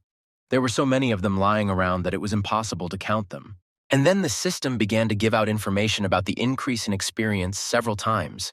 His player level rose to 20, and the hunting mark also increased. Tyler analyzed that considering the attributes, also the race of the demon hunter, his main characteristics are better than those of level 30 players. He remembered that big guy in the forest. Now he could easily give him a beating. While he was thinking, the poor tied-up things gave up their spirits. The system congratulated him with another plus 350 experience points. Well, the guy got indignant. It turns out they died like suicides, and now he can't grind experience. He approached the exit from the first-floor burial ground. In front of him were closed gates. After standing for a while, it was time to go in and move on. When Tyler put his palm to the gates, they opened, entering another cave. The first thing he saw was piles of lying bones. The system showed that these were the remains of a player who had been missing for a long time, so here he is. The guy walked further. The torches lit up, shedding light on what was happening in the cave. A skeleton dressed in armor looked at him sideways and chuckled to the player that it would be impossible to penetrate him. Tyler was sweating. He couldn't damage the armor. What was the best thing to do now? That's right. You need to activate the hunting mark and look at the enemy's weak spot. After scanning the skeleton, the system showed that this target had no weak points. Our hero screamed, and with his eyes widened in horror, he screamed how he had no weak spots. So standing with swords in his hands, he feverishly tried to draw up a plan for further action. Looking at the skeleton's protection, he began to understand that this was the armor of the elves of the Wicker Void tribe. Grinning, he prepared to repel all the power with which the dead man was going to attack him. Seriously frightened, the guy realized that this skeleton had a much higher level than the skeletons on the first floor. The enemy rushed at Tyler with stunning force, intending to pin him to the ground. The force of the blow was so strong that the guy flew to the ground in hellish pain. He tried to twist away in mid-flight, but slapped the stone bottom of the cave so hard that blood spurted from his mouth and the boy screamed in pain. Opening his eyes, he saw the throne and the skeleton king boss lazily sitting on the throne and his minions. The guy still couldn't recover from the pain, and the skeletons were getting closer and closer. And here, for the first time, the thought dawned on him that he could die here. Something he had not felt so clearly until that moment. For the player, dungeons are dangerous. They literally risk their lives. He lay there completely helpless, feeling his heart stop, and he didn't have the strength to get up. And before his eyes there appeared the image of Eileen and Mendy, who were relying on him so much, Mendy, whose life depended on him. Having managed to ask for forgiveness, his heart as a player stopped beating. The heart of a demon was activated. The skeletons looked at the man lying in front of them with no signs of life. One of the dead men raised his weapon to stab the guy. The player's eye lit up with a red fire. Another entity was activated in it, replacing the person. Like lightning, Tyler jumped up, just as the sword was about to fall on him. Then, with inhuman force, he struck the dead man. The skeleton flew backwards, which disabled the others. Tyler felt the beating of a new heart. The system gave a notification that a demon's heart was beating in him. He received 50% of the player's characteristics and does not feel fear. He felt an unprecedented lightness in his body and strength that he had not had before. Now he can easily defeat these skeletons. In a jump, he hit the head of the skeleton, who was wearing a helmet. He, not expecting this from the man and his incredible strength, bent down to the ground. The helmeted head was pressed into the ground as if it were a rubber ball. Holding the skeleton's head in his hands, the guy waited in confusion for the system to notify him where his experience was. But armored knights have no weak points. Baldur's cursed sword will not be effective against them. He realized that these dead people were just the boss's puppets. And when he entered here, the boss battle had already begun. And with all his zeal, he rushed into the attack. He needed to get to the boss. The guy had incredible strength, movement, scope, flexibility, as if he was floating. He jumped up and cut down one after another. The feeling was different. There was excitement, a desire to hit again and again. He no longer had fear. The enemies were scattered into small fragments, each dragging the others along with it. The guy got into the swing of things, and now he can easily defeat them. Empty eye sockets gaped like black holes. The warriors' heads flew off their necks. Tyler had managed to pierce the armor now with the demonic heart. It was nothing to him. He understood that by killing these servants, the king of this dead dungeon would remain, and by passing it, he would be able to get healing for Mendy.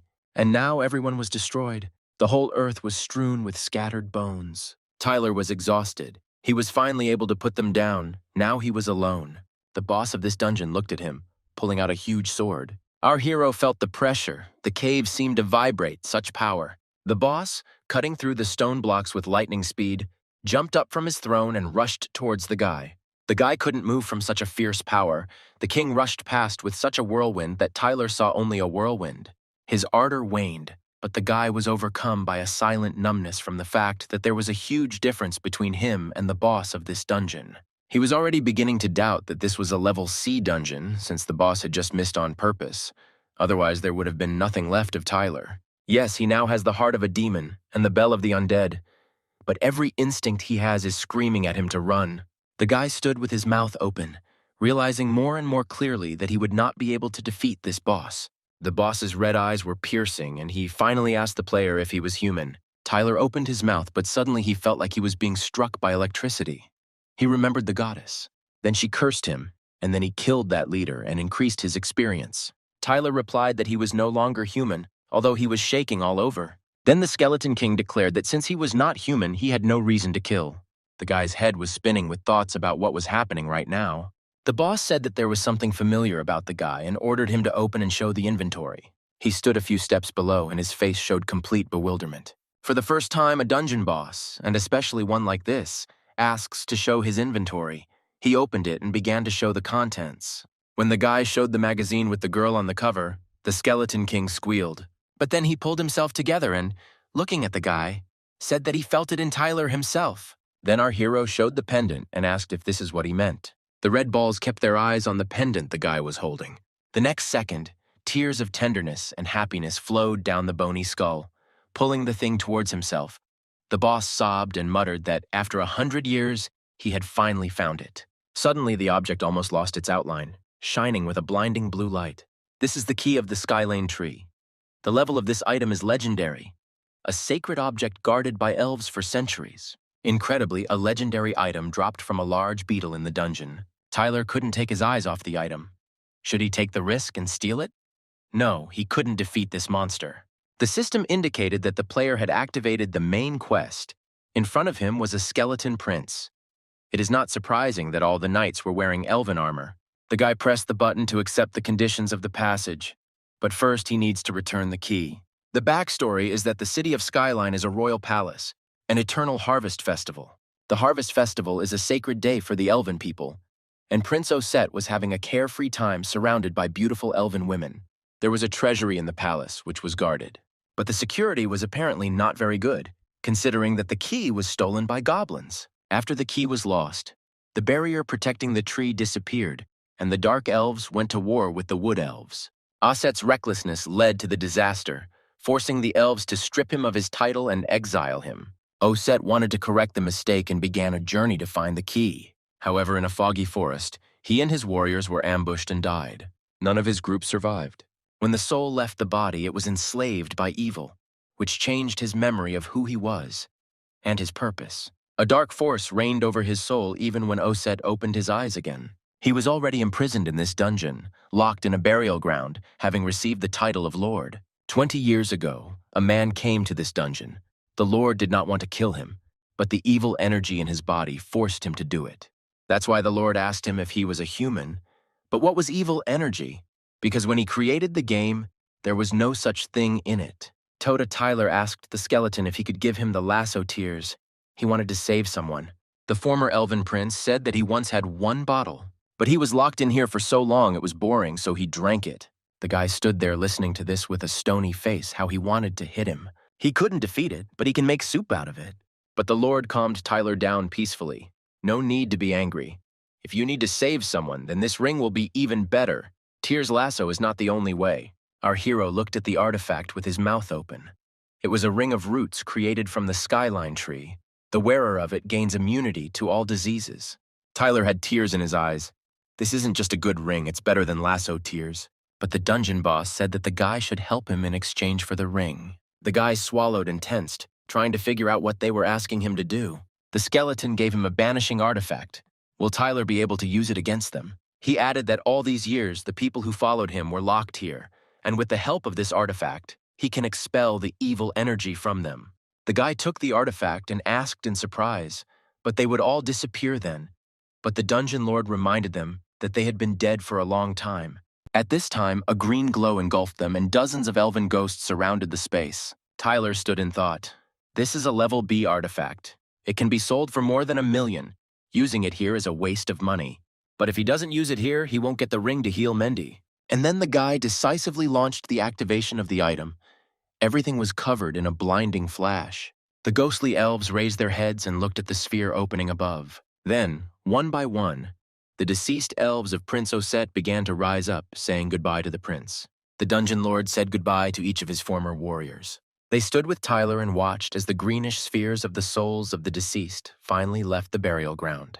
When the souls left the cave, Tyler, with wide eyes, asked the Lord why he was still there, to which he replied that he was too strong, and the bell of the undead could not drive him out. Thaler thought angrily that if this boss didn't die, then nothing would drop from him, but this elven prince should drop a ton of equipment. He carefully asked the skeleton if he did not die. How would he leave the dungeon? Then the Lord explained that he would open the teleportation gate. A second later, the guy saw a sphere on the ground, and it was that very gate. He felt himself beginning to fall into weightlessness. The former elven prince handed him a letter asking him to pass it on to his father if Tyler saw it. The guy took the letter, stood in the teleportation circle, and felt himself being drawn in. The Lord locked in the burial ground accompanied him until the player disappeared from the cave. In his hands, he held a magazine that remained from Tyler's inventory. Then, opening the magazine and looking at the girls, he said that he really wanted to go outside. These cuties looked cuter than those who surrounded him in the palace. The Dungeon King was so captivated by the magazine with the girls that he forgot to tell this guy something. Oh, he forgot to say that he doesn't know where the gate will take him. That's the problem. After the disappearance of the art actress, the Dark Elves occupied the entire front, attacking people. It was the most brutal attack in history. Huge winged monsters tore people to pieces. The young guy, who was about to be torn apart by the monster, called the captain and begged for help. In a split second, the young man covered the guy asking for help with his body and hit the monster in the side with his elbow. The creature writhed in pain, screaming hysterically. The armored savior still did not relax and tensely awaited new attacks. The second guy, who had almost been torn apart, was still lying on the ground. Finally, the one who had overtaken the monster turned to his friend, extended his hand, and asked if he was okay. It was Jacques from the Actors Guild, captain of the second attack team. The second one stood up and sadly announced that 2 members of their team were dead. In desperation, he told the captain that there was no point in this war. These bastards hide in the darkness and control the monsters, and then attack. To his last words that they could not win, the guy who saved him passionately declared that until their leader returned, they must become the first line of defense for humanity. But the victims, sobbing, began to cry that their leader had been gone for a month, and he was terribly afraid.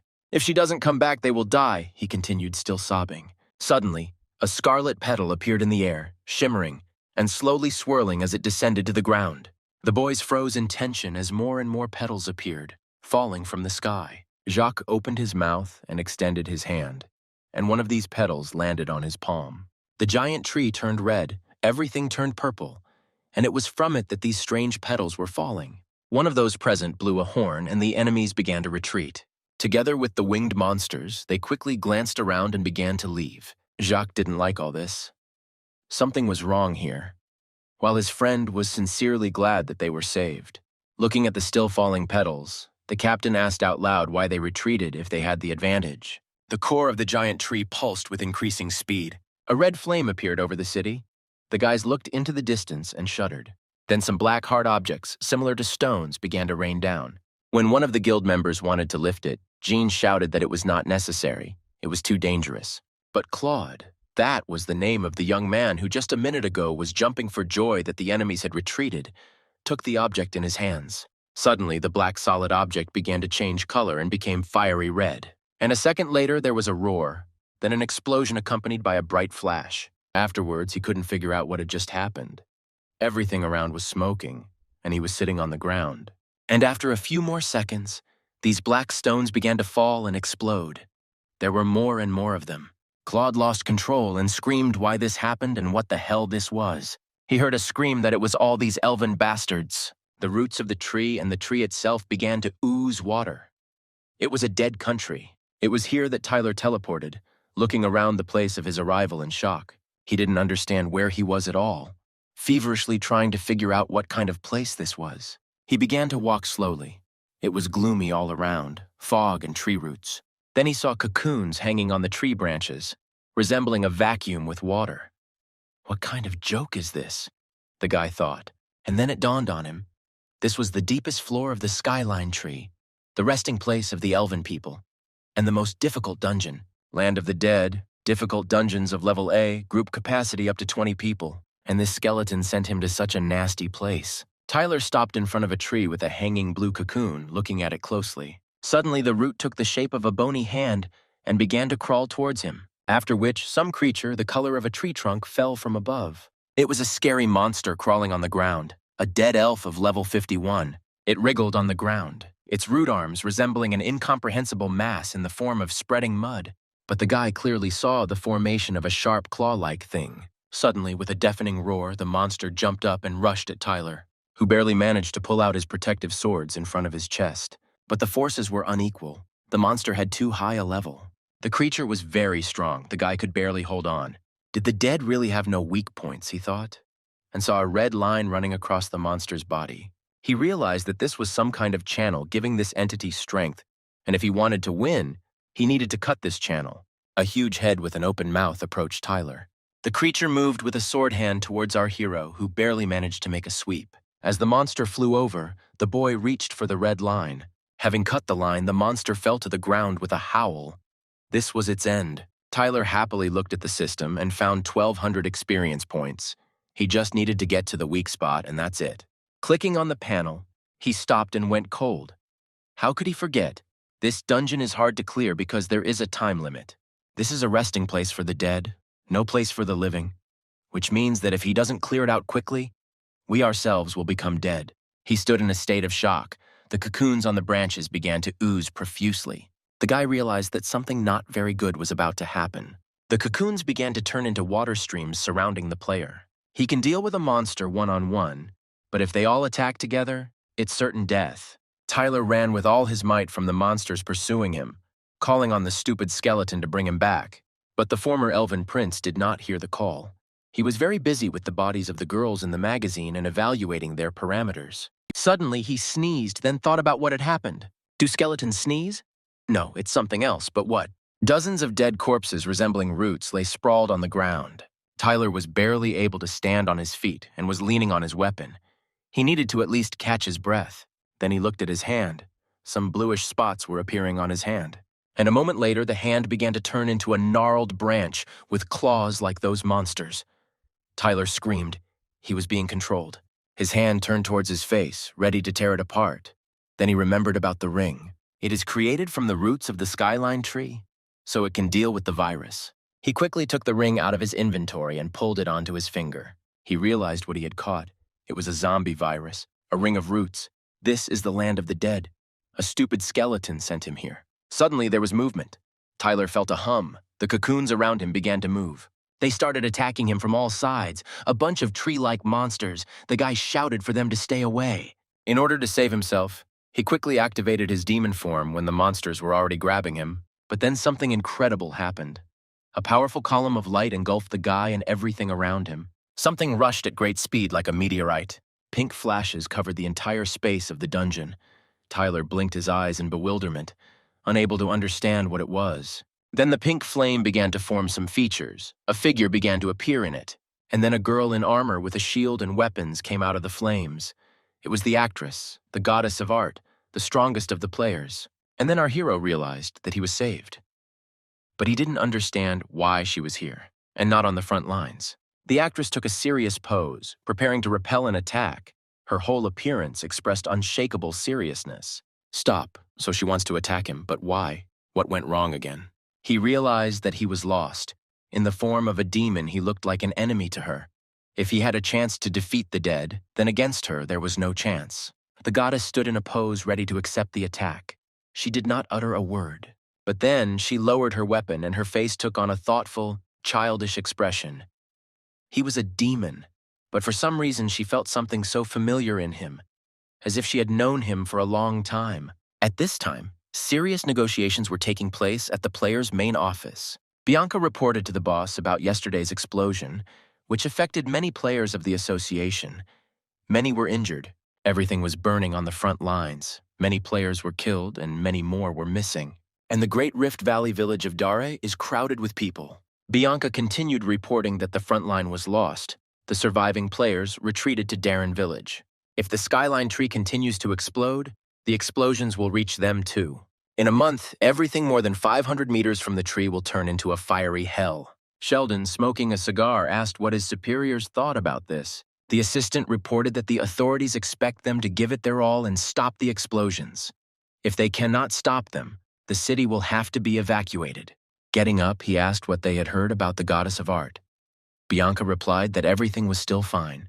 Then the boss, leaving, asked her to notify the players that tomorrow they would go to the tree for the last time. But they will wait for the goddess. She could not disappear without a trace. At this time, the goddess sniffed Tyler. He already thought that she wanted to eat him. Her simple-minded question knocked him down when she asked him for food, since she hadn't eaten anything for more than half a month. Tyler received a notification that the demon transformation skill had ended, and he turned into a man, to which the goddess asked in surprise how he became a man again. The guy hesitated and then said, if he said that he was originally a man, but because of the curse of the goddess he became a demon, she would believe him. But the actress sniffed him and said that she could smell a lie.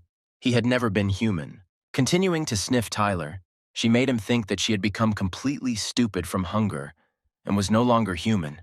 Then he opened his inventory and rummaged around until he found a loaf of bread, which he handed to the goddess. She ate it in the blink of an eye, then another and another.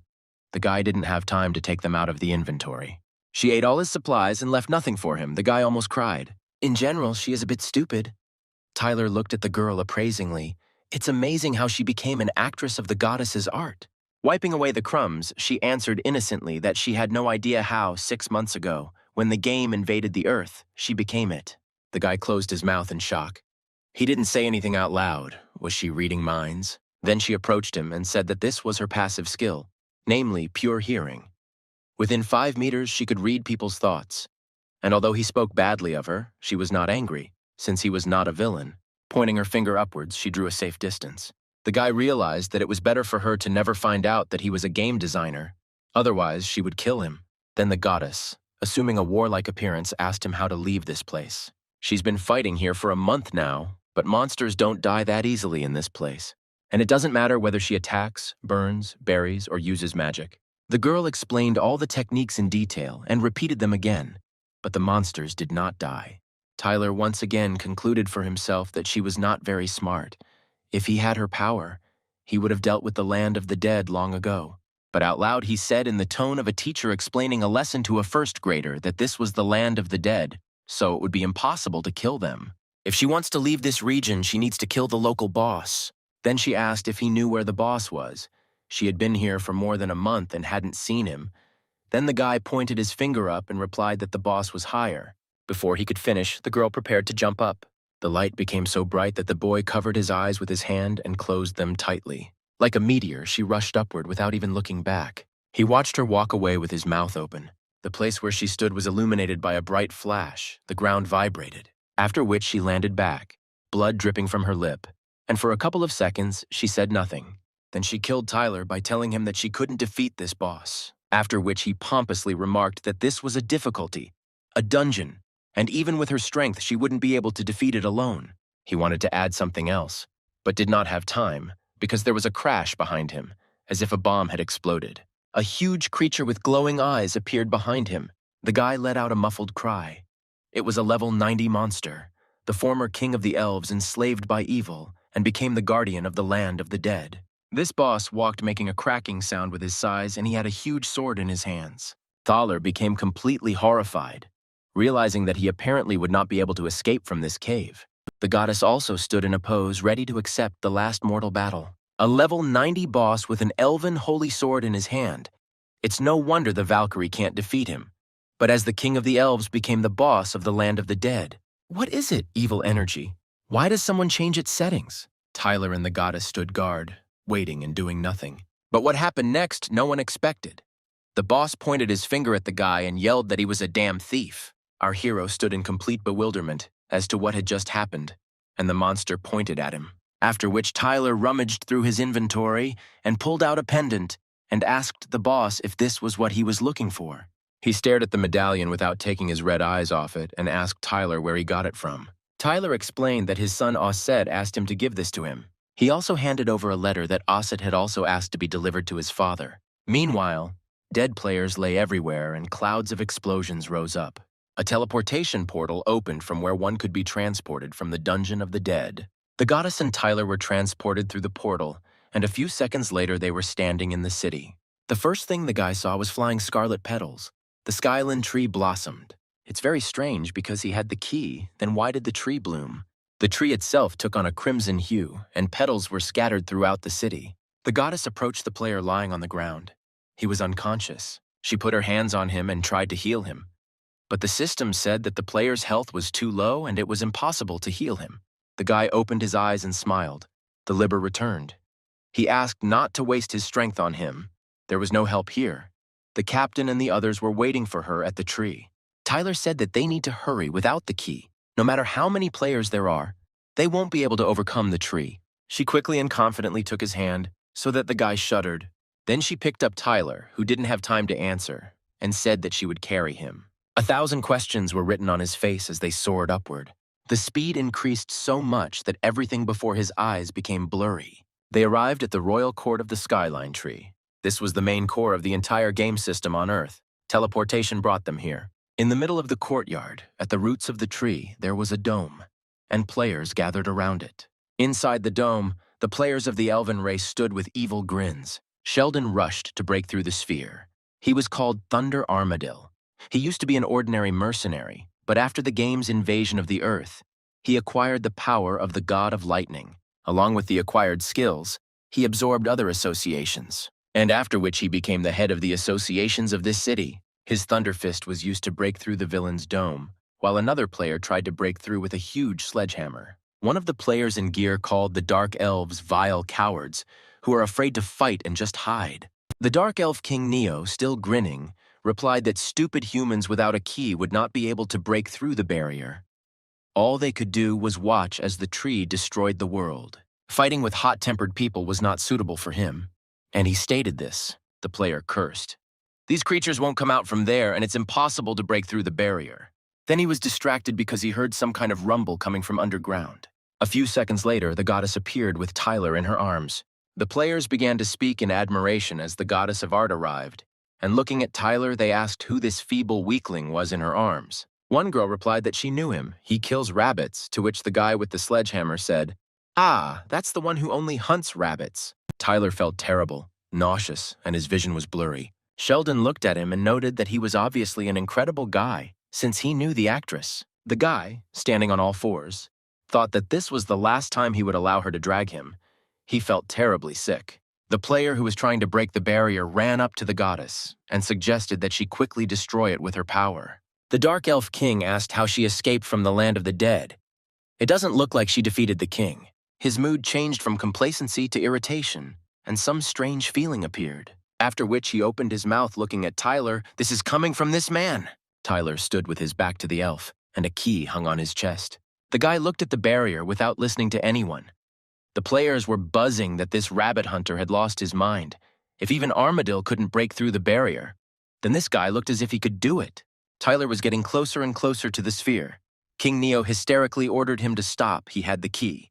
The players rushed into battle, shouting to kill the scoundrels and avenge their fallen brothers. A massacre began on the field while Tyler got lost in the crowd. He found himself in the royal palace in the Hall of Holy Relics. He walked up to the stand intended for the key and took out the key. The system has approved confirmation and access to the Skyline Tree. The tree is activated. Stop it, yes or no? The guy clicked, yes. Then the system warned that forced activation stop would destroy the tree. Confirm the process. Tyler pressed yes. Meanwhile, the city streets were strewn with scarlet petals. Passers-by looked at the petals and noticed an unusual glow. The tree began to shine. A woman with a little girl passed by and also looked at this unusual phenomenon. Fascinated, the child began to collect petals, saying that she wanted to give them to her dad. Her father was a captain from the Actors Guild. Eileen, sitting in the hospital room and peeling an apple, looked anxiously at the falling petals and thought about Tyler. Is everything okay with him? He has been gone for 2 weeks. A tree branch with large scarlet buds was visible through the window. Suddenly, the city shook from a powerful roar coming from the tree. Black whirlwinds engulfed the trunk. In the blink of an eye, the buds withered and fell off, revealing dry branches. The whole city watched as the tree underwent another transformation. Meanwhile, the Dark Elf King stood in the sphere, preparing to repel the attack. The goddess rushed at the sphere like lightning, plunging her weapon into it. Then came another thunderous blow from Sheldon, the elf holding back the breakthrough. He said, smiling, that it was all useless. Even with the power of the lightning god, he was still a human. But there was a crack, and the barrier was broken. Neo screamed that his power was disappearing. It cannot be how a person got access to control of the tree and how it happened. The barrier was finally destroyed, and the goddess went after the king. The elf, still not understanding what was happening, screamed that this couldn't be. The next minute, branches fell with a crash and the tree began to crumble.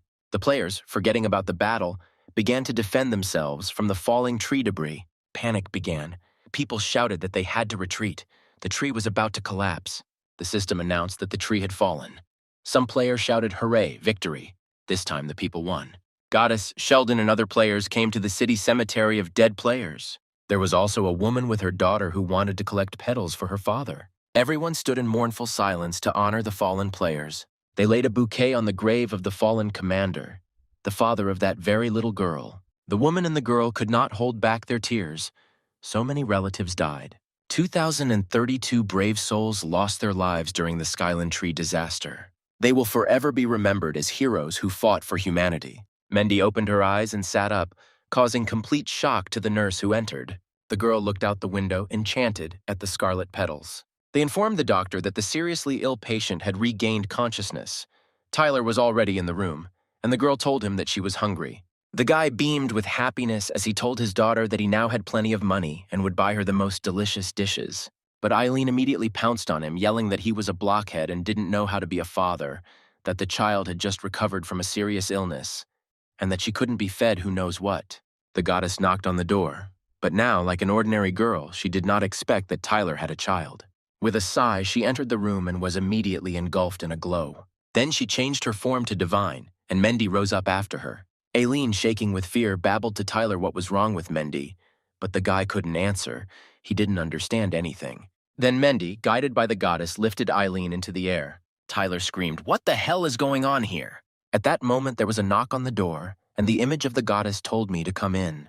The actress entered, but in the form of a human. The guy looked at her without understanding anything. The goddess said that the last time she came to this world, she lost all her divine powers and did not expect that they would be in her body. Approaching her, Tyler asked, "So she is a real goddess of art?" The girl sighed sadly and replied that on the one hand, yes, on the other, no. Without her powers, she is no longer a goddess. Then the guy asked if she came here to recuperate.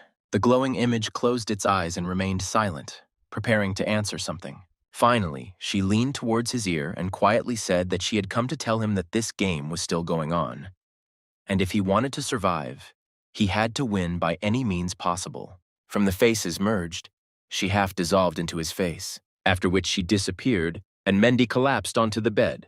The girl playing the role of the goddess was also completely perplexed. Mendy immediately turned to her adoptive father, asking who this little sister was. She was so cute. Referring to the girl who blushed and began to remember why she came here in the first place. Large gaps appeared in the inner area, and bats flew out from there, after which the claws of a creature of truly gigantic proportions appeared, after which a flying monster flew out, resembling a snake, a dragon, and a bat at the same time. The players stood in the dungeon asking where all the monsters went. There was no one here. The group started to talk about how the Skyland Tree had collapsed. Monsters would no longer appear. Many players were horrified, as they had taken out loans, and now they would have to pay it all back. The main street in the city was empty. There were always a lot of players here. Now on the streets you could see former players selling their uniforms for pennies. The players became unemployed, and the city streets became a dangerous place where crimes were committed every minute. Some former players have taken up robbing stores. Beatings, robberies, threats of murder. People were outraged that if the association did not begin to control the players, the city would become a crime capital.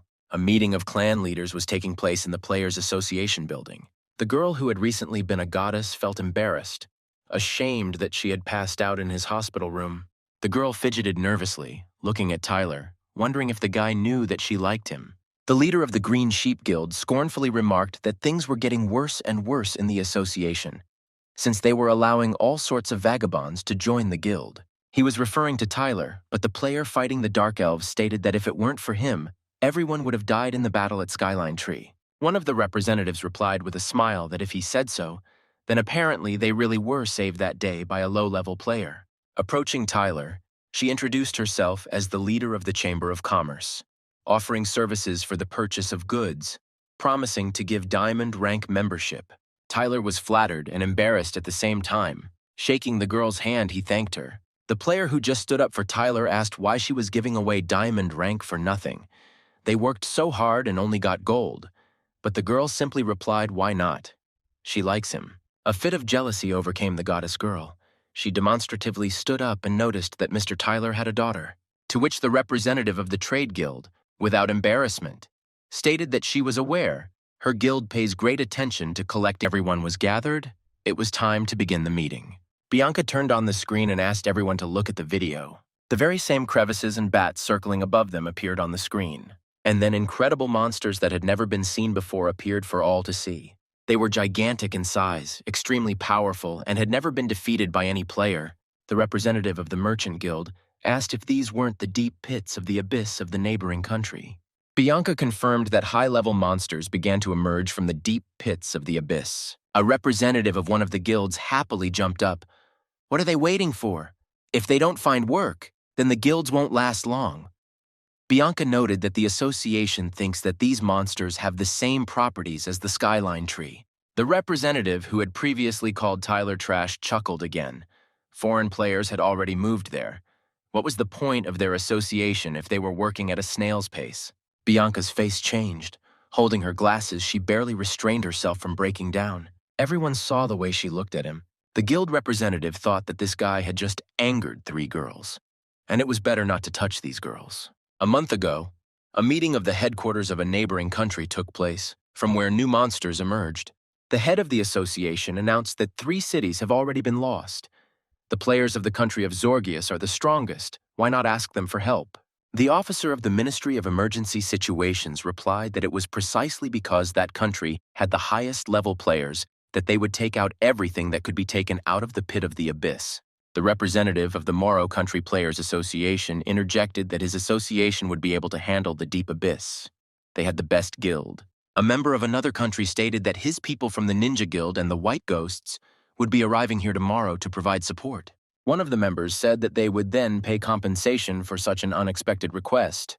The representative of the Players Association of the country where the meeting was held yelled, calling everyone idiots who would soon regret not inviting the guild from Zorgius. The man glanced at him from under his glasses and calmly, but at the same time coldly added that so that he would not forget who he was, the title of head of the association was bestowed by him, and he could take it away. It worked, and the chief fell silent in fear. Meanwhile, in association with our heroes, Bianca reported that the association had held negotiations with representatives of the city in which the abysses are located more than 3 times. So that side knows about the success in clearing the skyline tree and getting a large number of items. One of the guild members jumped up in indignation. How is this possible? They obtained these items with blood and sweat. So many brothers died. They will never accept such conditions. But Sheldon interrupted him and noticed that they weren't finished yet. Advised the player to stop throwing words around and look at the screen. Bianca pointed to the screen and asked to take a look. The black dragon of the deep abyss, Kabata, crushed everything in its path. Skyscrapers burned. People were burning alive in the flames of fire. Some were living out their last minutes. The little boy, bursting into tears, called for his parents. The players ran in all directions, as everything was on fire and in smoke. The dragon spewed streams of fiery flames, from which everything perished. The video showed one of the players, mad with horror, cowering against the wall and asking not to come closer. He didn't want to die. Everyone sat silently. A monster appeared on the screen that froze everything with one breath. One of the guild members, impressed by what he saw, said that this dragon was like a walking siege weapon. The representative, who had recently been shouting about impudence, asked in confusion when this had happened. Bianca replied that the state in which these abyssal monsters were reborn sent a video yesterday based on news reports. A deep pit of the abyss erupted with a catastrophe surpassing the level of the skyline tree. As a result, 3 large guilds were exterminated, 6,000 players died in battles, and more than 35,000 died in total. Sheldon cleared his throat to break the silence and said he wanted to be blunt. The war with Skyline had recently ended. Each guild had suffered significant losses, and the leadership had no plans to use them to suppress new unrest.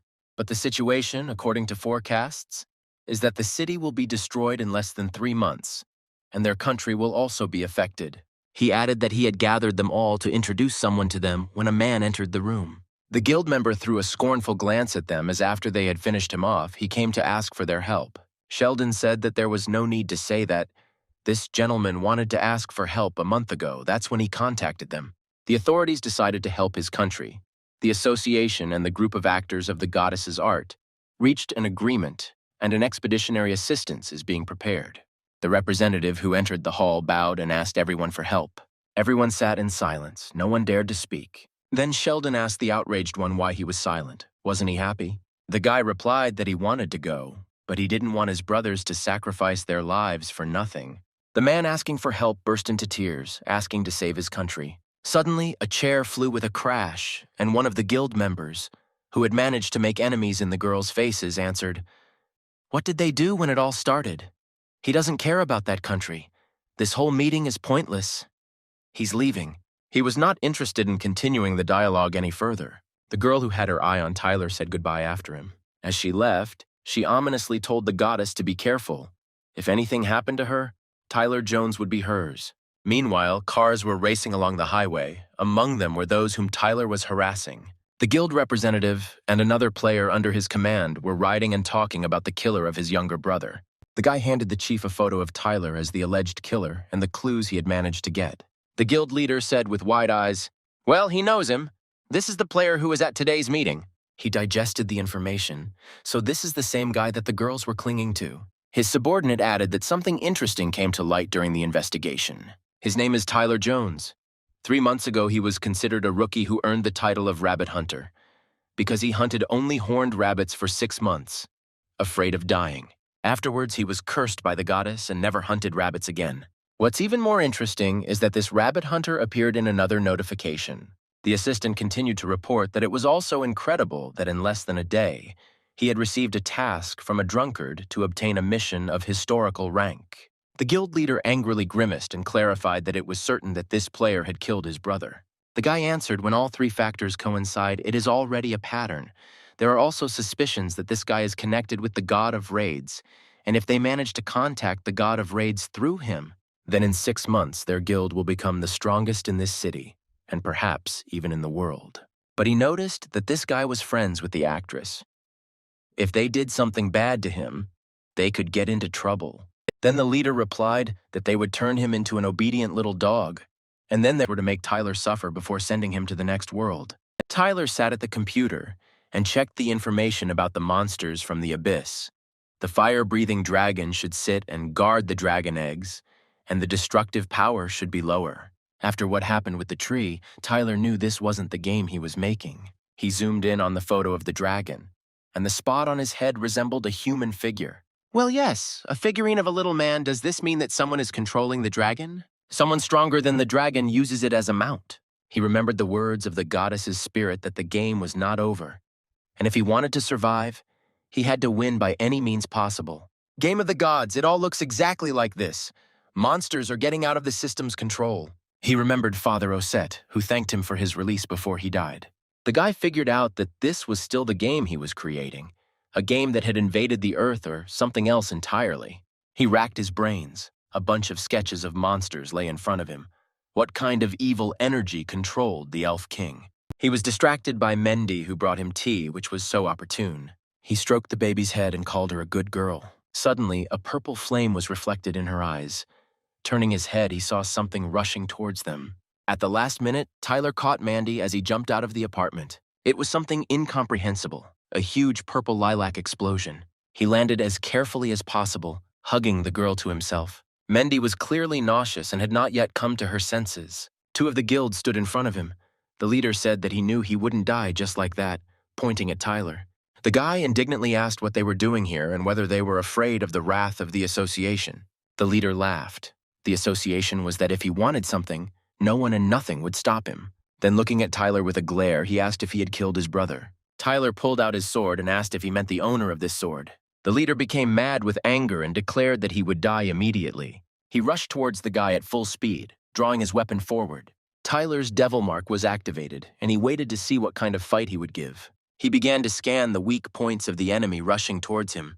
There were many of these points, and so they clashed. But the leader was strong. Anger and fury gave him strength. He told Tyler that he was inspired by the idea of making him his dog.